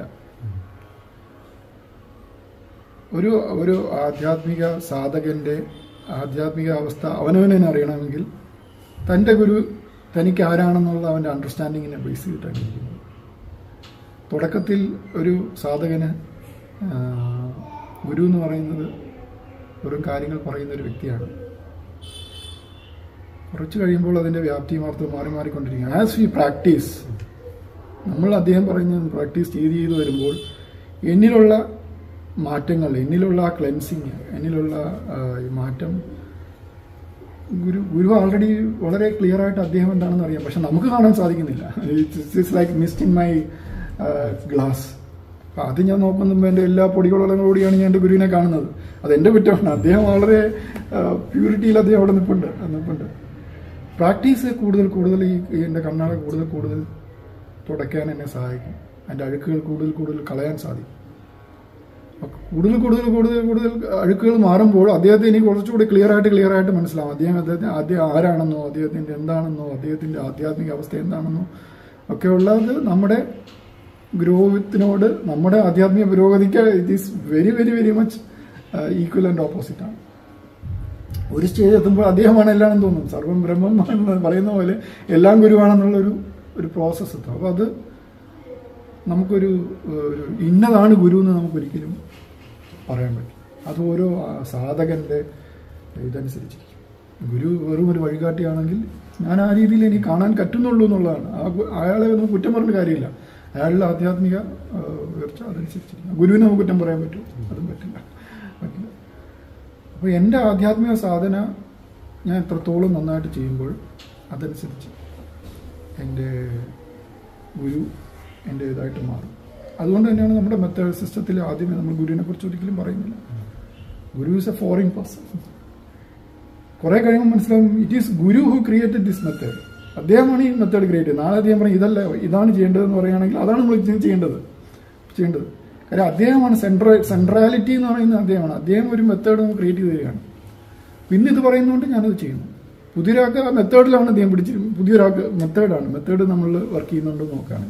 കുറെ കഴിയുമ്പോൾ ആസ് അഭ്യാസീസ് ഹാർട്ട് എക്സ്പാൻസ്, ക്ലിയർ വിഷൻ, നമ്മുടെ ഇമ്പ്യൂരിറ്റീസ് എല്ലാം പോയി. ഇമ്പ്യൂരിറ്റീസ് എന്ന് ഞാൻ പറയുന്നത് ഒരു നെഗറ്റീവ് കൊണോട്ടേഷനിലല്ല പറയുന്നത്. തൻ്റെ ക്രിയേഷൻസ് നമ്മുടെ ഗുരുവിൻ്റെ പിന്നെ one of the very famous destroy your creation or remove your creation then his creation is there already there അല്ലേ. നിങ്ങൾ തന്നെ സൃഷ്ടിക്കപ്പെട്ട ഒരു ക്രിയേഷനിൽ നിൽക്കുകയാണ് അല്ലേ. ഞാൻ എൻ്റെ സുവിധയുടെ ഭർത്താവാണ്, അല്ലെങ്കിൽ ഞാൻ ബാങ്കിൽ ജോലി ചെയ്യുന്ന ഇന്ന വ്യക്തിയാണ്, എൻ്റെ വീടാണ്, അങ്ങനെയൊക്കെയുള്ള എൻ്റെ ക്രിയേഷനാണ് ഇതെല്ലാം. ഞാൻ എൻ്റെ മനസ്സുകൊണ്ടും വൈകാരികമായിട്ടും ഞാൻ ക്രിയേറ്റ് ചെയ്തിരിക്കുകയാണ് ഇതെല്ലാം. അതെല്ലാം മാറി അതൊക്കെയാണോ ഞാൻ എന്നാൽ യഥാർത്ഥം. അപ്പം എൻ്റെ ക്രിയേഷൻ സ്ലോലി ഇതിൻ്റെയും ബിയോണ്ട് എന്നുള്ള വാക്കാണ്. ഇതിൻ്റെയും ബിയോണ്ട് നമ്മൾ പോകുമ്പോൾ അത് നമുക്കൊരു കംപ്ലീറ്റ് വേറൊരു ഹൊറൈസൺ നമുക്ക് കാണിച്ചു തരികയാണ് ചെയ്യുന്നത്. അപ്പോൾ അവിടെയാണ് ഗുരുവിൻ്റെ അർത്ഥം മനസ്സിലാവുക. അപ്പോൾ ഡിസ്ട്രോയ് യുവർ ക്രിയേഷൻ, ഡിസ്ട്രോയ് എന്ന് പറയുന്നത് യഥാർത്ഥത്തിൽ വീണ്ടും ഞാൻ പറയുന്ന ഒരു നെഗറ്റീവ് കൊണോട്ടേഷനിലല്ല. You go beyond your creations. നമ്മൾ ക്രിയേറ്റ് ചെയ്തതെല്ലാം നമ്മുടെ വികാരങ്ങൾ കൊണ്ടുള്ളതാണ്. അസൂയകൾ, കുശുമ്പുകൾ, നമ്മുടെ സ്വാർത്ഥതകൾ, ഇതെല്ലാം കൊണ്ട് ക്രിയേറ്റ് ചെയ്യപ്പെട്ട ഒരു ലോകമാണ് നമ്മൾ യഥാർത്ഥത്തിൽ. അപ്പോൾ ആ ക്രിയേഷൻസ് നമുക്ക് മാറ്റാൻ നമുക്ക് സാധിക്കില്ല. അതിൻ്റെ ബിയോണ്ട്, അതിൻ്റെ പുറകെ പോകാൻ സാധിക്കുകയാണെങ്കിൽ, അതിലോട്ട് എത്തി നോക്കാൻ സാധിക്കുകയാണെങ്കിൽ there he's in his all glory. അദ്ദേഹം അവിടെ ഉണ്ട്. ഇത്ര നേരം വൈകി വരാം. അപ്പോൾ നമുക്ക് നമ്മുടെ ഗുരുവിനെ വളരെ അവസാനത്തെ നമ്മുടെ സ്റ്റേജിലെത്തുമ്പോൾ നമുക്ക് മനസ്സിലാവും എൻ്റെ കൂടെ ഇത്രയും കൂടെ ഉണ്ടായിരുന്ന ആൾ തന്നെയാണ് ഫൈനൽ ഡെസ്റ്റിനേഷൻ. അവിടെ തന്നെയാണ് അദ്ദേഹം ഉള്ളത്. പക്ഷേ ഞാൻ കണ്ട രീതികളെല്ലാം വ്യത്യാസമാണ്. അപ്പോൾ ആറുപറ്റമാണ്. തുടക്കത്തിലുണ്ടായിരുന്ന ആൾ തന്നെയാണ് അവസാനം ഉണ്ടായിരുന്നത്. പക്ഷേ ഞാൻ കാണുന്ന രീതി, ഞാൻ കാണുന്ന ഡയമെൻഷൻസ് എല്ലാം വ്യത്യാസമാണ്. അപ്പോൾ അത് ഗുരു ആരാണെന്നുള്ളത് ഒരു ജനറൽ ഒരു ഉത്തരം നമുക്ക് കൊടുക്കാൻ സാധിക്കില്ല. It is like defining what is God. താങ്കളുടെ പേര് ബാലു എന്നാണ്. എനിക്ക് ബാലു എന്നുള്ള പേര് അറിഞ്ഞൂടെങ്കിൽ ഞാൻ എന്ത് വേണേലും വിളിക്കുമല്ലോ താങ്കളെ, ഇല്ലേ? ഞാൻ വേറെ ഇതാണോ, അനിലാണോ, അല്ലെ ശങ്കറാണോ എന്നൊക്കെ ചോദിക്കും. കാര്യം എന്താണ്, താങ്കളുടെ യഥാർത്ഥ പേര് എനിക്ക് അറിഞ്ഞൂടാ. ദ മൊമെന്റ് താങ്കളുടെ ബാലു പേരെന്ന് പറഞ്ഞാൽ പിന്നെ എനിക്ക് ഓപ്ഷനില്ല. അപ്പൊ എന്തുകൊണ്ട് ഗോഡ് എന്ന് പറയും, ഗോഡിന് പല പല പല പല അർത്ഥങ്ങൾ വരുന്നത് എന്തുകൊണ്ടാണ്? അല്ല, പല പല ഡെഫിനിഷൻസ് കൊടുക്കുന്നത് എന്താണ്? പലരും അവരുടെ കാഴ്ചപ്പാടുകളാണ്. യഥാർത്ഥത്തിൽ എന്താണെന്ന് ആർക്കും അറിഞ്ഞൂടാ. അറിയാമെന്നവർക്കും അത് ഡിസ്ക്രൈബ് ചെയ്യാൻ സാധിക്കുന്നില്ല. ഇറ്റ് ഇസ് സോ ഇൻഡിസ്ക്രൈബിൾ അല്ലേ? ഡിസ്ക്രൈബ് ചെയ്യാൻ സാധിക്കുന്നില്ല. ഒരാൾക്ക് പല പേരുകൾ വരുന്നത് എന്തുകൊണ്ടാണ്? ആർക്കും അതിനെക്കുറിച്ച് കറക്റ്റ് ഒരു ഐഡിയ ഇല്ലാത്തതുകൊണ്ടാണ് അല്ലേ? കറക്റ്റ് ഒരു പേര് അറിയാത്തതുകൊണ്ടാണ്. ഒരു ഇന്നതാണ് എന്നുള്ള പറയുകയാണെങ്കിൽ എല്ലാവർക്കും അത് തന്നെ അറിയിക്കില്ലേ? ബാലുവിന്റെ പേര് ഞാൻ വിളിച്ചാലും അദ്ദേഹം വിളിച്ചാലും ഇവര് വിളിച്ചാലും ബാലു തന്നെയാണ് അല്ലേ? പല പല പേര് വിളിക്കുന്നതിന്റെ അർത്ഥം എന്താണ്? ആർക്കും യഥാർത്ഥ പേര് അറിഞ്ഞിടാത്തതുകൊണ്ടാണ് പല പേര്. It is like God. അതാണ് ഗുരുവും അതുമല്ല. ഗുരു യഥാർത്ഥത്തിൽ ആരെന്ന് അറിയുന്നിടത്ത് വരെ നമ്മൾ ഗുരുവിൻ്റെ നമ്മുടെ നിർവചനങ്ങളും അർത്ഥങ്ങളും എല്ലാം നമ്മുടേതാണ്, ഓരോരുത്തർ പേഴ്സണാണ്. So relation of guru with a disciple is very personal. ഇപ്പം ഞാൻ 100 പേരിരിക്കുകയാണെങ്കിൽ 100 രീതിയിലാണ് ഗുരുവിനെ കാണുന്നത്. അപ്പോൾ ഹൂ ഈസ് ഗുരു എന്ന് ചോദിക്കുകയാണെങ്കിൽ വിളിക്കാൻ ഞാൻ പറയുന്നത് എൻ്റെ അണ്ടർസ്റ്റാൻഡിങ് ആയിരിക്കും, താങ്കൾ പറയും താങ്കളുടെ അണ്ടർസ്റ്റാൻഡിങ് ആയിരിക്കും. സോ കണ്ടിന്യൂസ്ലി പ്രാക്ടീസ്, അതാണ് ഭഗവാൻ തന്നെ പറഞ്ഞത്, അഭ്യാസേന കൗന്ദേയ. അഭ്യസിച്ചുകൊണ്ടേയിരിക്കുക നമ്മുടെ സാധനങ്ങൾ, ആധ്യാത്മിക സാധനങ്ങൾ. തപസ് എന്ന് പറയുന്നത് എന്തുകൊണ്ടാണ്? തപം എന്ന് പറയുന്നത് ചൂട് അല്ലേ? തപസ് എന്ന് ചൂടാക്കി നമ്മളെ ഇങ്ങനെ ചൂടാക്കി നമ്മളെ പ്യൂരിഫൈ ചെയ്തുകൊണ്ടേയിരിക്കുകയാണ്. നമ്മളുടെ ഉള്ളിലുള്ള എല്ലാ മാലിന്യങ്ങളും തീ കൊണ്ട് കളഞ്ഞ് പരിശുദ്ധമായി തീരുമ്പോൾ ആ ഒറിജിനൽ രൂപത്തെ നമുക്ക് എക്സ്പീരിയൻസ് ചെയ്യാൻ സാധിക്കും. കാണാൻ സാധിക്കുമെന്ന് ചോദിച്ചാൽ എനിക്കറിയില്ല. കാണാൻ സാധിക്കുന്നതാണ്, എക്സ്പീരിയൻസ് ചെയ്യാൻ സാധിക്കും. അപ്പോൾ ഗുരു എന്നുള്ളതിനൊരു നിർവചനം ഒരിക്കലും കൊടുക്കാൻ നമുക്ക് സാധിക്കില്ല. ഡിപ്പെൻസ് ഓൺ ദ പേഴ്സൺ, അഭ്യാസി. സാധകൻ ഒരു ഇത് പ്രാക്ടീസ് ആണല്ലോ. അപ്പോൾ ആ ഒരു പ്രാക്ടീസിൻ്റെ മെത്തേഡ്സ് എന്തൊക്കെയാണ്? ആ ഒരു ഹെർട്ട്ഫുൾനെസ് മെഡിറ്റേഷനിൽ വരുന്ന മെത്തേഡ്സ്? ഇത് പറഞ്ഞ പോലെ പല ആധ്യാത്മിക സാധകർക്കും പല പല മെത്തേഡ്സ് ഉണ്ട്. നമ്മുടെ ചെയ്യുന്ന ആർട്ട്ഫുൾസ് നമ്മൾ കുറേ സിസ്റ്റംസ് ഓഫ് പ്രാക്ടീസ് ഉണ്ട്. വരുന്ന ഒരു പുതിയൊരാൾക്ക് നമ്മൾ പറയുന്നത് ബേസിക് ആയിട്ടുള്ള മൂന്ന് കാര്യങ്ങളാണ് ചെയ്യുന്നത്. ഹാർട്ട് ബേസ്ഡ് മെഡിറ്റേഷൻ, ഇങ്ങനെ രാവിലെ എണീറ്റ് രാവിലെ കഴിയുമെങ്കിൽ സൂര്യോദയത്തിന് മുമ്പിൽ, കഴിയുമെങ്കിൽ എന്നാണ് പറയുന്നത്, സൂര്യോദയത്തിന് മുമ്പ് ശുദ്ധമായിട്ടിരുന്ന് ഹൃദയത്തിൽ ഒരു ദിവ്യ സാന്നിധ്യമുണ്ടെന്ന് സങ്കല്പിക്കുക, അല്ലെങ്കിൽ ദിവ്യ പ്രകാശമുണ്ടെന്ന് സങ്കല്പിക്കുക. പ്രകാശം എന്ന് പറയുമ്പോൾ നമുക്ക് ബൾബിൻ്റെയോ അല്ലെങ്കിൽ സൂര്യൻ്റെ പ്രകാശം അതല്ല ഉദ്ദേശിക്കുന്നത്. അത് നമ്മൾ കാണുന്നതാണ്. പ്രകാശത്തിന് ബൈ അസറ്റ് പ്രകാശം ആരും കാണുന്നില്ല. പ്രകാശം കാണിച്ചിരുന്ന കാര്യങ്ങളല്ലേ നമ്മൾ കാണുന്നത് അല്ലേ? അപ്പോൾ ഒരു സജഷനാണ് പ്രകാശം കാണാൻ നമ്മൾ ശ്രമിക്കും. എന്ന് പറഞ്ഞാൽ ഏറ്റവും സട്ടിലസ്റ്റ് ആയിട്ട് നമുക്ക് ഇമാജിൻ ചെയ്യാവുന്ന ഒരു കാര്യം എന്ന് പറഞ്ഞാൽ പ്രകാശമാണ്. അപ്പോൾ നമുക്ക് ഒന്നുമില്ലാത്തതിലോട്ട് വെറുതെ നോക്കാൻ പറഞ്ഞാൽ ഒരു സാധാരണ ഒരു മനുഷ്യന് അത് വളരെ ബുദ്ധിമുട്ടായിരിക്കും. അങ്ങനെയാണല്ലോ ഈ വിഗ്രഹങ്ങളുടെ കൺസെപ്റ്റ് തന്നെ വന്നത്. എന്തെങ്കിലും ഒന്ന് നമുക്ക് കോൺസെൻട്രേറ്റ് ചെയ്യാൻ വേണ്ടി കൺസെപ്റ്റ് നമുക്ക് വേണം. കാരണം ഏറ്റവും സട്ടിലസ്റ്റ് ആയിട്ടുള്ളത് പ്രകാശമാണ്. അപ്പോൾ പ്രകാശം ഉണ്ടെന്ന് സങ്കല്പിക്കുക, ദിവ്യപ്രകാശം, ഡിവൈൻ ലൈറ്റ് ഉണ്ടെന്ന് സങ്കല്പിക്കുക, അല്ലെങ്കിൽ ഡിവൈൻ പ്രസൻസ് ഉണ്ടെന്ന് സങ്കല്പിക്കുക. അതിൽ ഞാൻ ധ്യാനിക്കുകയാണെന്ന് സങ്കല്പിച്ച് ഇരിക്കുകയാണ് ചെയ്യുന്നത്. പിന്നെ വർക്ക് ചെയ്യുന്നത് എല്ലാം ഈ ട്രാൻസ്മിഷനാണ്, പ്രാണാഹുതിയാണ് വർക്ക് ചെയ്യുന്നത്. അപ്പോൾ ഇത് ജോയിൻ ചെയ്യണമെങ്കിൽ, ഒരു പ്രാക്ടീസ് ചെയ്യണമെങ്കിൽ മിനിമം 3 ഇൻട്രൊഡക്ടറി സിറ്റിംഗ് ഉണ്ട്. ഇൻട്രൊഡക്ടറി സിറ്റിംഗ് എന്ന് പറഞ്ഞാൽ ഈ മെഡിറ്റേറ്റീവ് ട്രാൻസ്മിഷൻ കിട്ടാൻ വേണ്ടി ആ ഒരു സാധകനെ പ്രാപ്തനാക്കുന്ന ഒരു പ്രോസസ്സാണ് ഇപ്പോൾ. ഞാൻ നേരത്തെ പറഞ്ഞു 15,000-ഓളം പ്രസപ്റ്റേഴ്സ് ഉണ്ടെന്ന് പറഞ്ഞു. അപ്പോൾ ഗുരുവിന് എല്ലായിടത്തും ഇതുപോലെ പോകാൻ സാധിക്കാത്തതുകൊണ്ട് അദ്ദേഹം ഈ ട്രാൻസ്മിഷൻ കൊടുക്കാനുള്ള കഴിവ്, ഈ വർക്ക് ചെയ്യാനുള്ള കഴിവ് ഈ പ്രസപ്റ്റേഴ്സിന് പറഞ്ഞു കൊടുത്തിട്ടുണ്ട്, എങ്ങനെയാണ് ചെയ്യുന്നതെന്നുള്ളത് പറഞ്ഞു. അപ്പോൾ അവരൊരു സാധകൻ വരികയാണെങ്കിൽ 3 ദിവസം ഇൻട്രൊഡക്ടറി സിറ്റിങ്ങിലൂടെ എങ്ങനെയാണിത് ചെയ്യേണ്ടതെന്നതിനെ കുറിച്ചുള്ള ഒരു ഹാൻഡ് ഹോൾഡിങ്, നമ്മൾ എക്സ്പീരിയൻഷ്യൽ നമ്മൾ ഇരുന്ന് ചെയ്യും, പറഞ്ഞു കൊടുക്കുകയല്ല, പറയുന്നത് തിയറി പറയും, ഇരുത്തി ചെയ്യിപ്പിക്കുകയും ചെയ്യുകയാണ് ചെയ്യുന്നത്. 3 ദിവസം ഒരു 1 hour വെച്ചിട്ടുള്ള ഒരു സെഷൻ എങ്ങനെയാണ് മെഡിറ്റേറ്റ് ചെയ്യുന്നത് നോക്കുക. പലർക്കും ബുദ്ധിമുട്ടെന്ന് പറഞ്ഞാൽ കണ്ണടച്ചാൽ നമുക്ക് ലോകത്തില്ലാത്ത എല്ലാ ചിന്തകളും വരും. Which is a good sign എന്നാണ് നമ്മുടെ മാസ്റ്റർ. അങ്ങനെ വന്നില്ലെങ്കിൽ ആ വ്യക്തിക്ക് എന്തോ പ്രശ്നമുണ്ട്, അല്ലെങ്കിൽ he is A highly evolve human being, അല്ലെങ്കിൽ സാധാരണ ഒരു ഹ്യൂമൻ ബീങ് ആണെങ്കിൽ. അപ്പോൾ ചിന്തകൾ നമ്മൾ ശ്രദ്ധിക്കുകയാണെങ്കിൽ മനസ്സിലാവുന്നത് ഏതെങ്കിലും ചിന്ത വെളിയിൽ നിന്ന് വരുന്നുണ്ടോ? എല്ലാ ചിന്തകളും നമ്മുടെ ഉള്ളിൽ നിന്നാണല്ലോ വരുന്നത്. ഇത്രയും ചിന്തകൾ ഉള്ളിൽ നിന്ന് എങ്ങനെ വരുന്നു? അപ്പോൾ എന്തെങ്കിലും സ്പാർക്ക് ഉള്ളതുകൊണ്ട്, ഉള്ളിൽ എന്തെങ്കിലും സ്പാർക്ക് ഉള്ളതുകൊണ്ടാണല്ലോ അത് പോകുന്നത്, ചിന്തയായിട്ട് പോകുന്നത്. അപ്പോൾ അത് കുറേ സ്പിരിച്വൽ സയൻസസ് നമ്മുടെ ഉള്ളിലുള്ള ഈ സംസ്കാരങ്ങളിലും മാർച്ച് സംസ്കാരങ്ങളും ഇതെല്ലാം നമ്മൾ വെളിയിലോട്ട് പോകാനുള്ള ഒരു അവസരം. ദ മൊമെന്റ് നമ്മൾ കണ്ണടക്കുകയാണെന്ന നേരത്ത് നമ്മുടെ ഏറ്റവും പവർഫുൾ ആയിട്ടുള്ള ടൂൾ അടഞ്ഞു. മറ്റേ നമ്മുടെ ഏറ്റവും പവർഫുൾ ആയിട്ടുള്ള നമ്മുടെ കണ്ണ് തുറന്നിരുന്നാൽ നമുക്ക് വിചാരിച്ചില്ലെങ്കിലും വേണ്ടാന്ന് വിചാരിച്ചാൽ പോലും നമ്മൾ പല പല കാര്യങ്ങൾ നമ്മൾ കാണാൻ ഇതൊക്കെ ചെയ്യുന്നത്. അപ്പോൾ പവർഫുൾ ടൂൾ നമ്മൾ അടയ്ക്കുമ്പോൾ നമ്മളെ ഒരു ഇൻപുട്ടിനുള്ള ഏറ്റവും വലിയൊരു ബാധ്യത. പിന്നെ ഉള്ളിലോട്ട് നോക്കുകയാണെങ്കിൽ മൈൻഡിന്, ഈ mind by itself is it's a latent എനർജിയാണ്. എന്താ പറയുന്നത്, നമ്മുടെ സൃഷ്ടി സമയത്ത് ക്രിയേറ്റ് ചെയ്യപ്പെട്ടിരിക്കുന്ന എനർജിയുടെ ലാറ്റന്റ് മോഷനാണ്, എനർജിയാണ്. അതാണ് സോളിൻ്റെ ഒരു പോർഷനായിട്ട് മൈൻഡ് വരുന്നത്. അപ്പം mind by itself is very pure. അപ്പോൾ അതിന് ഇംപ്യൂരിറ്റി അത് സഹിക്കാനാവുന്നതല്ല. അപ്പോൾ അതിന് റിജക്റ്റ് ചെയ്യാനുള്ള അവസരം കിട്ടുമ്പോൾ അത് റിജക്റ്റ് ചെയ്യാണ് ചെയ്യുന്നത് അവരുടെ തോട്ട്സ്. പക്ഷെ നമ്മൾ ആ തോട്ട്സിന് നമ്മൾ അറ്റൻഷൻ കൊടുക്കുമ്പോൾ തോട്ട് പവർഫുൾ ആവുകയും ചെയ്യും. നമ്മൾ ശ്രദ്ധിച്ചാൽ മനസ്സിലാവും, ഏതെങ്കിലും ഒരു ചിന്തയ്ക്ക് നമ്മൾ ശ്രദ്ധ കൊടുക്കുകയാണെങ്കിൽ ആ ചിന്ത നമ്മളെ വലിച്ചുകൊണ്ട് പോകും. അതിനങ്ങ് ഒറ്റയ്ക്ക് അതിന് ഉച്ചസ്ഥായിലോട്ട് തന്നെ എത്തിക്കും. പക്ഷെ നമ്മൾ ശ്രദ്ധ കൊടുത്തില്ലെങ്കിലോ അതങ്ങ് വന്ന് വയ്ക്കുള്ളൂ, അങ്ങ് വയ്ക്കുള്ളൂ. അതുകൊണ്ടാണ് ധ്യാന സമയത്ത് ചിന്തകൾ വരുമ്പോൾ നമ്മൾ ശ്രദ്ധ കൊടുക്കാതെ അത് വയ്ക്കോട്ടെ, നമ്മൾ ഹൃദയത്തിൽ ധ്യാനിക്കുകയാണെന്ന സങ്കല്പത്തിൽ തന്നെ ഇരിക്കും. വന്ന് വയ്ക്കോട്ടെ, എത്രയെന്ന് പറഞ്ഞു പോകും. ഒരു സ്റ്റേജ് എത്തുമ്പോൾ പോകാനൊന്നും ഇല്ലാത്തൊരവസ്ഥ ചിലപ്പോൾ വന്നേക്കാം, വരട്ടെ. അപ്പോൾ അതാണ് മെഡിറ്റേഷൻ്റെ ഒരു പ്രോസസ്സ്. ഒരു maximum 1 hour, half an hour to maximum 1 hour ഇരിക്കാവുന്നതാണ്. 1 hour പറയുന്നതെന്ന് പറയുന്നത് 1 hour കൂടുതൽ ഇരിക്കേണ്ടതെന്ന് പറയുന്നത്. 1 hour കൂടുതൽ നിന്നാൽ ബ്രെയിനിന് അത് ഒരു പ്രഷർ വരും. അറ്റ് എ ടൈം 1 hour ഇരിക്കുക. അത് കൂടുതൽ വേണമെങ്കിൽ മെഡിറ്റേഷൻ ചെയ്യാൻ വീണ്ടും തോന്നണമെങ്കിൽ 10-15 മിനിറ്റ് ബ്രേക്ക് എടുത്തിട്ട് വീണ്ടും ചെയ്യുക. മിനിമം മാക്സിമം 1 hour മെഡിറ്റേറ്റ് ചെയ്യുക എന്നുള്ളതാണ് നമ്മുടെ സിസ്റ്റം. മെഡിറ്റേറ്റ് ചെയ്യുമ്പോൾ അത് നമ്മുടെ ഒരു അവസ്ഥ നമ്മൾ സൃഷ്ടിക്കപ്പെടും, ഉള്ളിലൊരു അവസ്ഥ സൃഷ്ടിക്കപ്പെടും. ആ അവസ്ഥ നമ്മൾ സേവർ ചെയ്യുക, എന്താണ് അവസ്ഥയെന്ന് ശ്രദ്ധിച്ച് നമ്മൾ നോട്ട് ചെയ്യുക. നമ്മൾ പല മഹാഗുരുക്കന്മാരുടെ ഡയറി വായിച്ചാൽ അറിയാം, അവരുടെ ആധ്യാത്മിക സാധന ചെയ്യുന്ന സമയത്ത് അവരിലുണ്ടായ കാര്യങ്ങളാണ് അവർ ഡയറിയിൽ എഴുതി വെച്ചിരിക്കുന്നത്. അപ്പോൾ നമുക്കും മെഡിറ്റേറ്റ് ചെയ്യുമ്പോൾ നമ്മളുണ്ടാകുന്ന ചിന്തകൾ, വികാരങ്ങൾ, വിചാരങ്ങൾ, എക്സ്പീരിയൻസസ് ഒക്കെ നോട്ട് ചെയ്ത് വയ്ക്കുകയാണെങ്കിൽ ഫർദർ നമ്മുടെ spiritual പ്രോഗ്രസ്സിന് ഉപയോഗപ്പെടും.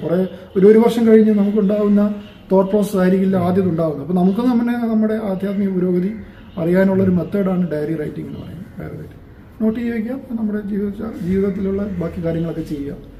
With trying to maintain that meditative state.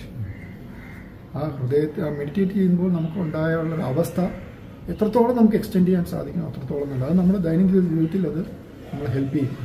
ഒരു കാംനെസ്, ഒരു സെറ്റിൽനെസ് ഒക്കെ നമുക്ക് മെഡിറ്റേഷൻ ചെയ്യുമ്പോൾ ഉണ്ടാകും.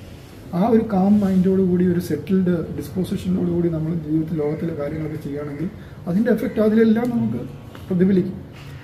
പിന്നെ ഒരു ക്ലീനിങ് എന്ന് പറഞ്ഞൊരു മെത്തേഡ്, നമ്മുടെ മെത്തേഡിൽ വളരെ വൺ ഓഫ് ദ പ്രോസസ്സാണ് ക്ലെൻസിങ് എന്ന് പറഞ്ഞൊരു method, which is the most thing in our system. Cleansing എന്ന് പറഞ്ഞ മെത്തേഡ്. അതിൻ്റെ കൺസെപ്റ്റ് എന്ന് പറഞ്ഞാൽ നമ്മൾ രാവിലെ തൊട്ട് വൈകുന്നേരം വരെ നമ്മൾ ഓരോ പ്രവൃത്തിയിൽ ഏർപ്പെടുന്നുണ്ട്. ഓരോ പ്രവൃത്തിയിൽ ഏർപ്പെടുമ്പോഴും അതിൻ്റെ ഒരു ഒരു ഒരു ഇംപ്രഷൻ നമ്മുടെ ഉള്ളിൽ ക്രിയേറ്റ് ചെയ്യപ്പെടുന്നുണ്ട്, ഒന്ന് പതിക്കുന്നുണ്ട്. രണ്ട് രീതി. ഒന്ന് ഓഫ് ദാറ്റ് ഓഫ് മെമ്മറി, അതിൻ്റെ മെമ്മറി വന്ന് നമ്മുടെ ബ്രെയിനിൽ വന്ന് പതിക്കുന്നു. അതിൻ്റെ ഇമോഷണൽ ആസ്പെക്റ്റ് വന്ന് നമ്മുടെ ഹൃദയത്തിൽ പതിക്കുന്നുണ്ട്, ഇംപ്രഷൻ എന്ന് പറയുന്നത്. അപ്പോൾ രണ്ട് രീതിയിൽ ഒരു ഒരു ഒരു ഒരു സംഭവം, നമ്മൾ ചെയ്യുന്ന ഒരു പ്രവൃത്തി നമ്മുടെ ഹൃദയത്തിൽ പതിക്കുന്നുണ്ട്. ഇന്ന് ഹൃദയത്തിൻ്റെ ഇമോഷണൽ ആസ്പെക്റ്റും മെമ്മറിയായിട്ട് ബ്രെയിനിൽ വന്ന് പതിക്കുന്നുണ്ട്. എന്ത് ചെയ്താലും ചെയ്യുന്നു. ഏറ്റവും പ്രശ്നം എന്ന് പറയുന്നത് അതിന് ആക്ടിവിറ്റിയേക്കാൾ കൂടുതൽ തോട്ട്സിൽ കൂടെ ഉണ്ടാകുന്ന കാര്യങ്ങളാണ്. നമ്മളൊരാളെ കുത്തിക്കൊല്ലുന്ന, ഫിസിക്കൽ ആക്ടിവിറ്റി കുത്തിക്കൊല്ലുന്നതിനേക്കാൾ നമ്മളുണ്ടാകുന്ന ഇംപ്രഷൻസ് വളരെ കൂടുതലാണ് മാനസികമായിട്ട് ഒരാളെ കുത്തുമ്പോൾ ഉണ്ടാകുന്നത്. അത് മാനസികമായിട്ട് നമ്മുടെ എല്ലാ വൈരാഗ്യങ്ങളും ഉപയോഗിച്ച് നമ്മൾ ഒരാളെ കുത്തിക്കൊല്ലുന്നത് നമ്മൾ ഇമാജിൻ ചെയ്യുകയാണ്. അത് നമ്മുടെ സൈക്കിയിൽ ഉണ്ടാകുന്ന ഇംപ്രഷൻസ് വളരെയധികം കൂടുതലാണ്. അതാണ് തോട്ട്സിൽ ഉണ്ടാകുന്ന പവർ എന്ന് പറയുന്നത്. അതും നമ്മുടെ വൈകാരികമായിട്ടും അതും അപ്പം ഒരു ദിവസം നമ്മളുണ്ടാകുന്ന എല്ലാ ചിന്തകളും പ്രവൃത്തികളും ഒരു ഇംപ്രഷൻ നമ്മുടെ ഉള്ളിൽ ക്രിയേറ്റ് ചെയ്യപ്പെടുന്നുണ്ട്. ഈ ഇംപ്രഷൻസ് നമുക്ക് അന്നേ ദിവസം മാറ്റാൻ സാധിക്കുകയാണെങ്കിൽ, നമ്മുടെ ഉള്ളിൽ നിന്ന് മാറ്റാൻ സാധിക്കുകയാണെങ്കിൽ അതിൻ്റെ എഫക്റ്റ് നമ്മളിൽ നിന്ന് ഇല്ലാതാകും. മെമ്മറി കാണും നമുക്ക്, പക്ഷേ വൈകാരികമായിട്ടുള്ള അതിൻ്റെ നമ്മളിലുണ്ടാകുന്ന സൈക്കിളിലുണ്ടാകുന്ന എഫക്റ്റ് നമുക്ക് റിമൂവ് ചെയ്യാൻ സാധിക്കും. മെമ്മറി കാണും. ക്ലീൻ ചെയ്താൽ നമുക്ക് മെമ്മറിയും പോകുമെന്ന് ചോദിച്ചാൽ ഇല്ല, മെമ്മറി ഈസ് ആൾവേസ് ദെയർ. അത് നമ്മുടെ ദൈനംദിന ജീവിതത്തിന് ആവശ്യമാണ്, ഒരു എക്സ്പീരിയൻസിന് വേണ്ടി ആവശ്യമാണ്. പക്ഷെ അതിൻ്റെ വൈകാരികമായിട്ട് നമ്മളുണ്ടാകുന്ന എഫക്റ്റ് അത് പൂർണ്ണമായിട്ടും അത് നമ്മളിൽ നിന്ന് മാറ്റാൻ സാധിക്കും. അതിൻ്റെ ഒരു പ്രോസസ്സാണ് ഈവനിങ് ഉള്ളത്.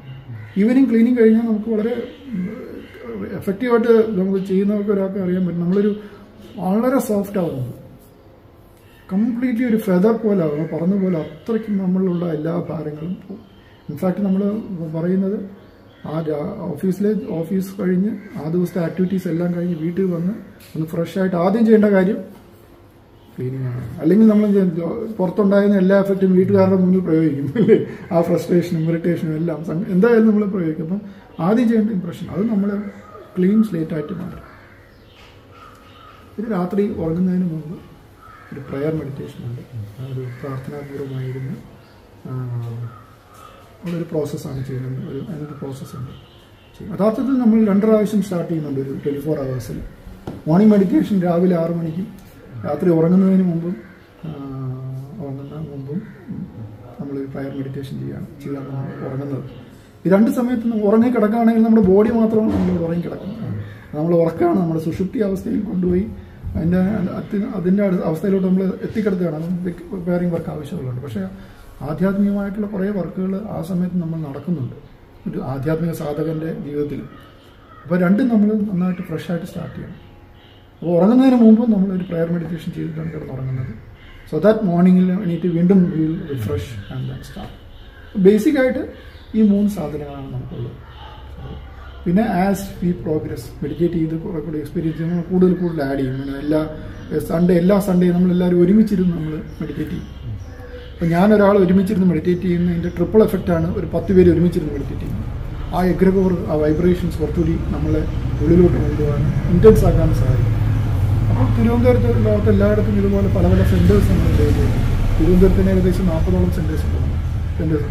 ഇവിടെ എല്ലാം വീട്ടിൽ താമസിക്കുന്ന അടുത്തുള്ള ആൾക്കാരെല്ലാം വന്ന് അവരെല്ലാവരും രാവിലെ 7:30 to 8:30 വരെ ഒരുമിച്ചിരുന്ന് മെഡിറ്റേറ്റ്. സോ ദാറ്റ് അതിൻ്റെ എഫക്റ്റ് നമ്മൾ കുറച്ചുകൂടി ഇൻറ്റൻസീവ് ആയിരിക്കണം. ആ സമയത്ത് നമ്മളെപ്പോലെ ട്രെയിനേഴ്സ് അവിടെ കാണും. അവർക്ക് മെഡിറ്റേഷൻ ചെയ്യുമ്പോൾ ഉണ്ടാകുന്ന പല ഡൗട്ടുകൾ കാണും. എന്തുകൊണ്ടെങ്കിലും സംഭവിക്കും അതൊക്കെ നമുക്ക് ക്ലാരിഫൈ ചെയ്യാൻ നമുക്ക് സഹായിക്കും. നമ്മുടെ സ്പിരിച്വൽ ലിറ്ററേച്ചർ നമ്മൾ എക്സ്പ്ലെയിൻ ചെയ്യുന്നതൊക്കെ എന്താണ് അങ്ങനെയുള്ള ഒരു റിഫ്രഷ് ബട്ടനാണ് ഞായറാഴ്ച നമുക്ക് ഒരു 7:30 to 9 o'clock ചെയ്യുകയാണെങ്കിൽ എല്ലാ സൺഡേയ്സും ലോകത്തെല്ലായിടത്തും ഈ 7:30 എല്ലാവരും മെഡിറ്റേറ്റ് ചെയ്യുന്നു. റെസ്പെക്റ്റീവ് ഓഫ് റീജിയൻസ് എന്നായിട്ട്. പിന്നെ ട്രെയിനറായിട്ട് ഇൻഡിവിജ്വൽ ഒരു സെഷൻസ് ആണ്, വൺസ് ഇൻ എ വീക്ക് കാണും. കുറച്ചുകൂടി ഇൻറ്റൻസ് ആയിട്ട് അഭ്യാസി പ്രാക്ടീസ് ചെയ്യുമ്പോൾ എന്തൊക്കെയാണ് അവരിലുണ്ടാകുന്ന ഡൗട്ടുകൾ അത് ക്ലാരിഫൈ ചെയ്യാൻ വേണ്ടിയിട്ട്. വേറെ കുറേ further practices as we show interest, അഭ്യാസി ഇൻട്രസ്റ്റ് കാണിക്കുന്നിടത്തോളം നമ്മൾ കൂടുതൽ കാര്യങ്ങൾ ഇട്ട് കൊടുക്കും, കാര്യങ്ങൾ പറഞ്ഞു കൊടുക്കും. സോ ദാറ്റ് അതൊരു ഓരോന്നും അവർക്ക് ഈ ബേസിക് 3 കാര്യങ്ങൾ ചെയ്യാൻ സഹായകരമാണ്.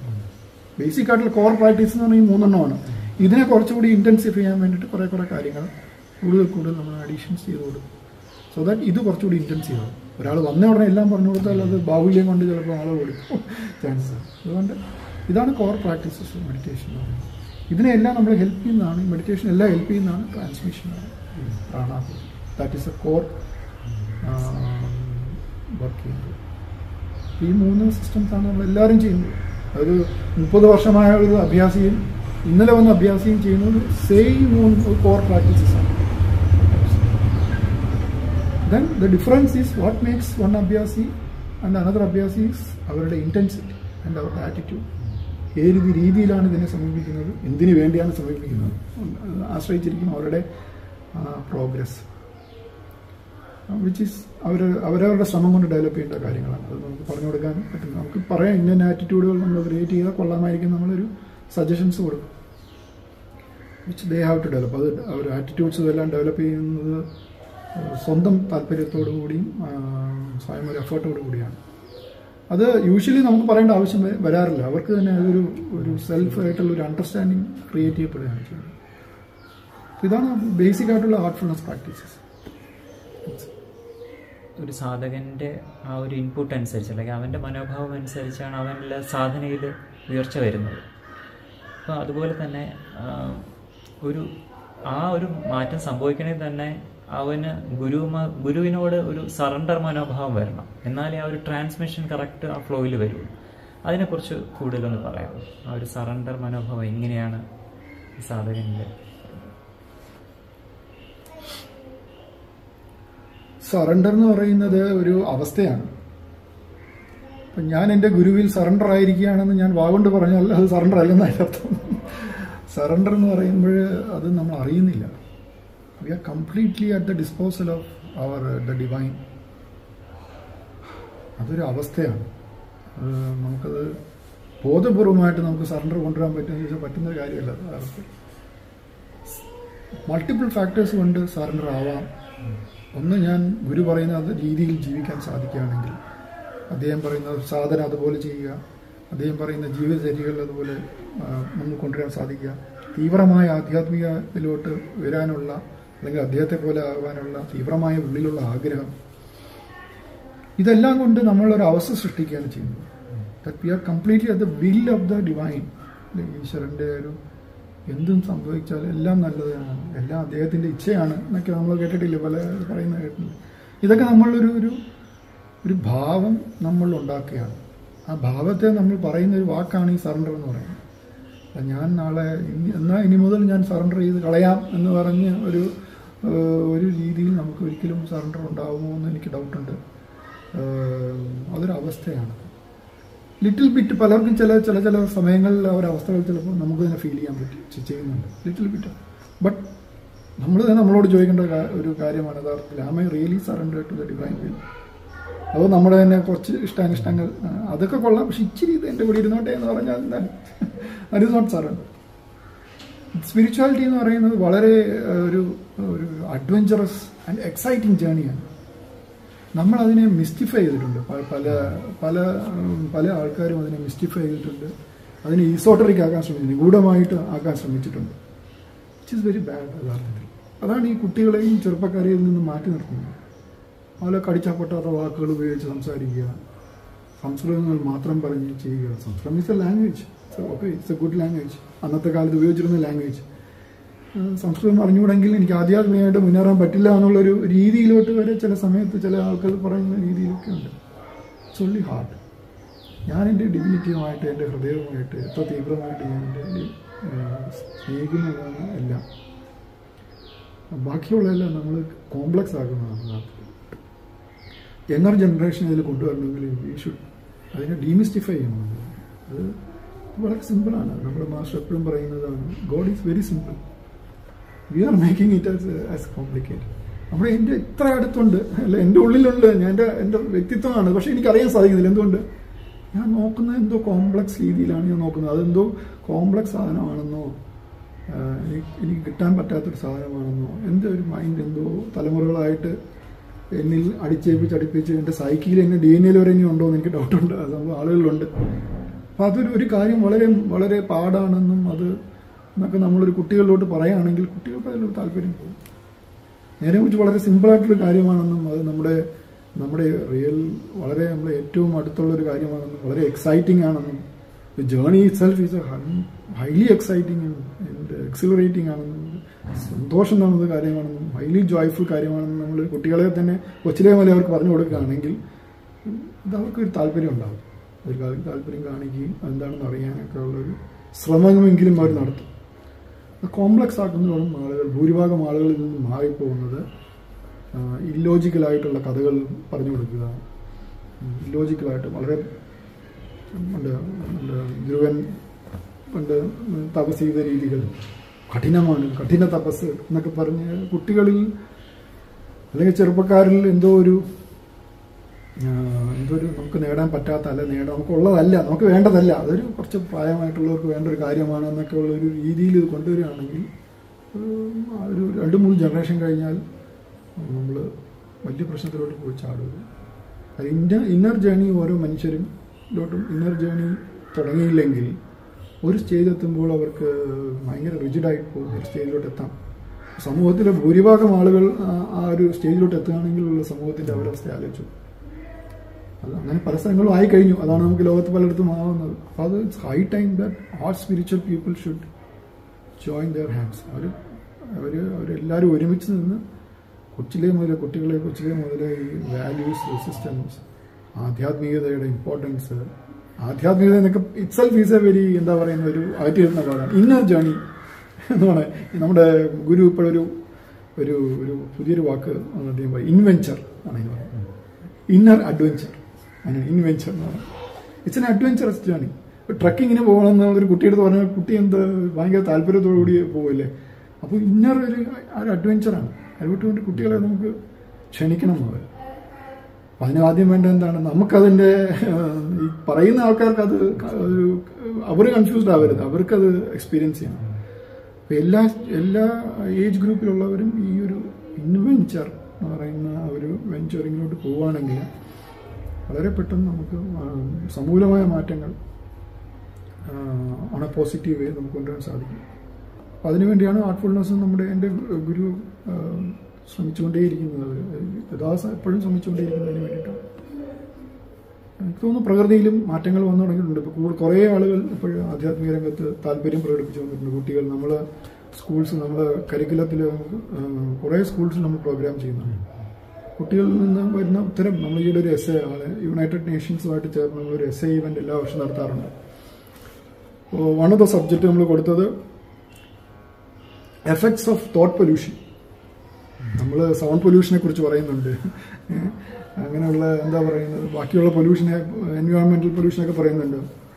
Thought pollution very very very potent thing. എൻ്റെ തോട്ട് പൊല്യൂട്ടഡ് ആണെങ്കിൽ എന്തായിരിക്കും, ഞാനതായിരിക്കില്ല എൻ്റെ സമൂഹത്തോട് പെരുമാറുന്നത്. അത് എഫക്റ്റ് ഓഫ് തോട്ട് പൊല്യൂഷൻ. കുട്ടികൾ എഴുതിയ ചില വാക്കുകൾ നമ്മൾ അത്ഭുതപ്പെട്ടു പോകും. അതിൻ്റെ അർത്ഥം എന്ന് പറഞ്ഞാൽ അവരിൽ ഈ ഒരു തോട്ട് നമ്മൾ ഇട്ട് കൊടുത്തിട്ടില്ല ഇതുവരെ. അവരുടെ മാതാപിതാക്കൾ ഇട്ട് കൊടുത്തിട്ടില്ല, അല്ലെങ്കിൽ പഠിപ്പിക്കുന്ന സാധനങ്ങൾ ഇട്ട് കൊടുത്തിട്ടില്ല. കാര്യം നമ്മുടെ സിസ്റ്റം അങ്ങനെയായിപ്പോയി, ആരെയും നമുക്ക് കുറ്റം പറയാൻ പറ്റില്ല. അപ്പോൾ കുട്ടികളെ ചിന്തിക്കാൻ പ്രേരിപ്പിക്കുക എന്നുള്ളതാണ് വളരെ വളരെ ഇമ്പോർട്ടൻ്റ്. അപ്പോൾ നമ്മൾ ഇത് വളരെ ഒരു ഇൻവെഞ്ചറായിട്ട് തന്നെ മാറും. അത് വളരെ ഒരു അഡ്വഞ്ചറായിട്ടും എനിക്കിത് വളരെ ജോയ്ഫുൾ ഒരു ഓൾവേസ് എ ജോയ്ഫുൾ തിങ് ഒരായിട്ട് എനിക്ക് ഫീൽ ചെയ്തിട്ടുള്ളത്.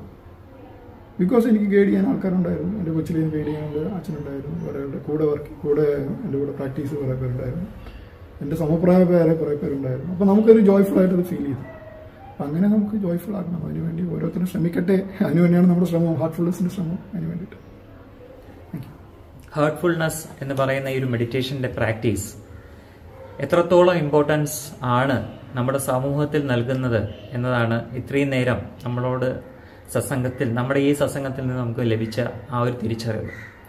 കാരണം ഓരോ വ്യക്തിയും സമൂഹത്തിന് നൽകുന്ന ഒരു സംഭാവന, അല്ലെങ്കിൽ അവൻ്റെ ഒരു സംഭാവന എന്ന് പറയുന്നതാണ് ഒരു സൊസൈറ്റിയെ ഡെവലപ്പ് ചെയ്യാൻ വേണ്ടിയിട്ട് അതിൻ്റെ ഒരു ബേസ് എന്ന് പറയുന്നത്.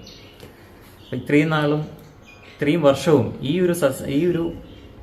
ആ ഒരു മെഡിറ്റേഷൻ പ്രാക്ടീസ് കൊണ്ട് സാധകരിലേക്ക്, ജനങ്ങളിലേക്ക് കൂടുതൽ ഹൃദയത്തിൻ്റെ ഭാഷയെ എത്തിക്കാനാണ് അനിൽകുമാർജി ഇത്രയും നാളായിട്ട് ശ്രമിച്ചുകൊണ്ടിരിക്കുന്നത്. എന്തുകൊണ്ടും അത് നമുക്ക് പ്രയോജനകരം തന്നെയാണ്. ഓരോ സാധകർക്കും, ഓരോ സമൂഹത്തിൽ ഓരോരുത്തർക്കും അത് പ്രയോജനകരം തന്നെയാണ്. ഇത്രയും നേരം നമ്മളോട് സംസാരിക്കാൻ അവസരം നൽകിയതിന് അനിൽജിക്ക് നന്ദി പറയുകയാണ്. അനിൽജി, അവസാനമായിട്ട് നമ്മൾ സാധകരോട് എന്ത് സന്ദേശമാണ് നിങ്ങൾക്ക് നൽകാനുള്ളത്?